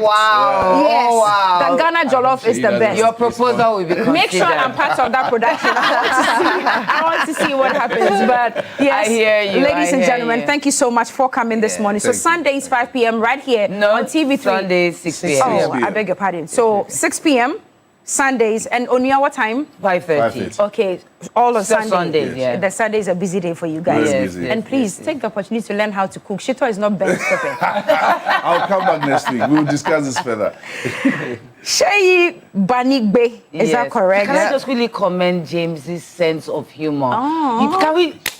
You have to watch that show. We will. The way he engages the game changers, the judges. Oh my gosh. I just had to say that. Amazing James Gardner. He's not just an actor. He's an all-round, entertainer. Okay. Yeah. Thank you for coming. So, Sheyi, you are the show creator. You're also a judge on the show. Jocelyn Duma is also a judge. And then Kopi Adai, a judge. And Amazing James Gardner is the host. Thank you so much. Thank you for We'll be looking us. out for more episodes. Thank you so much for coming Thank this you. morning. Thank you All for having right. We are wrapping up here on TV3 Newday. If it's your birthday, you are blessed and highly favored. We are celebrating with you. Let's take the birthday celebrants this morning and then give you a few reminders before we say goodbye. But the first one will be attention to all parents of first-year SHS boarding students. EduPack, the Ghana Education Service, approved and supported national SHS initiative implemented by Prospectus Ghana, is now in progress across the entire country. Parents across Ghana are already registering so that their children's trunk, Macintosh mattresses, pillows, and plastic chopbox will be ready and waiting at their various schools before reporting day. Please do not delay and be caught in the usual Ghana man last-minute market rush, carrying heavy items under pressure. We don't do that anymore. So with EduPack, your child does not need to travel to school with all these essentials. You're very simple steps. You just dial *713*821#. And then you go to any ADB branch, you pay your money, you have your chit, and then this is what you do. You keep the chits or the receipts, and then you present it on opening day. You collect all your items. So your EduPack registration follows you to any SHS you are placed. Please avoid the stress. Avoid the stress. Ghana 4, avoid the stress, and just make sure that you make all this comfortable for your ward. Very affordable. So please make sure that you jump on this initiative, which is approved and supported by the Ghana Education Service. For more information, there are a few numbers to call: 050-7000-933, or you can also call 0302-955-050. All right. Let's go now, guys, to the birthdays. Let's go to the birthdays. All right. First person on the list today is Thomas Khan, Central Regional Correspondent for Media General Newsroom. God bless you so much, Thomas Khan. Happy birthdays from all of us to you. And following that will be Uncle Charles Prosper Afiva. Happy birthday to you, Uncle. You turned 80. Happy birthday to you. Okay. Victoria Abdullahi, may God grant you good health. Okay. Moving on to also celebrate. James Ghana, you are still here. Let's do the birthdays. Do the birthdays for us. You're a presenter now. God bless you beyond measure. Happy birthday. I think there's another one. Regina Deladem, God bless you, from Mavis and Mabel. Oh, she's very beautiful. And also to Akosia Arthur, God bless you, from Quality and Safety Department, PAL. Yeah. And also to Sephra Commodore of Sakumono from Rahel Wilson. Jocelyn. Yes, Okay, happy birthday to Maria Kini Jua. God bless you from Mr. Kofi Strongbow of Testimony Services. And that's it, I think. No, is that the last one? Yeah. Oh, that's the last one. That's the last one. But it's all good. Brother, where are you? Come, let's say goodbye to our visitors this morning, and of course to our audience who have been watching from morning. Thank you. Taliba, we have to send you to maybe one of the flood areas to go and do a report for us. So since you are the hottest presenter in town. Why not Jocelyn? Yes, why not you? Why not you? Yeah. When is this? Tomorrow. We can go tomorrow. No, tomorrow's a bad day. I think Jocelyn will be Why not? Yeah, he's a man of the people. I know, right? Yes, you should. Bella, it's been amazing. It has been, absolutely, and I'm looking forward to the show. So congratulations on all of this. Thank you. Alrighty. Thank you so much for joining us. Thank you for having us. Here's where we draw the curtains for today. God willing, tomorrow, 6 a.m., we will be back here for TV3 Newday. Thank you for watching. Enjoy the rest of our programming. Thank you. Thank you for having me.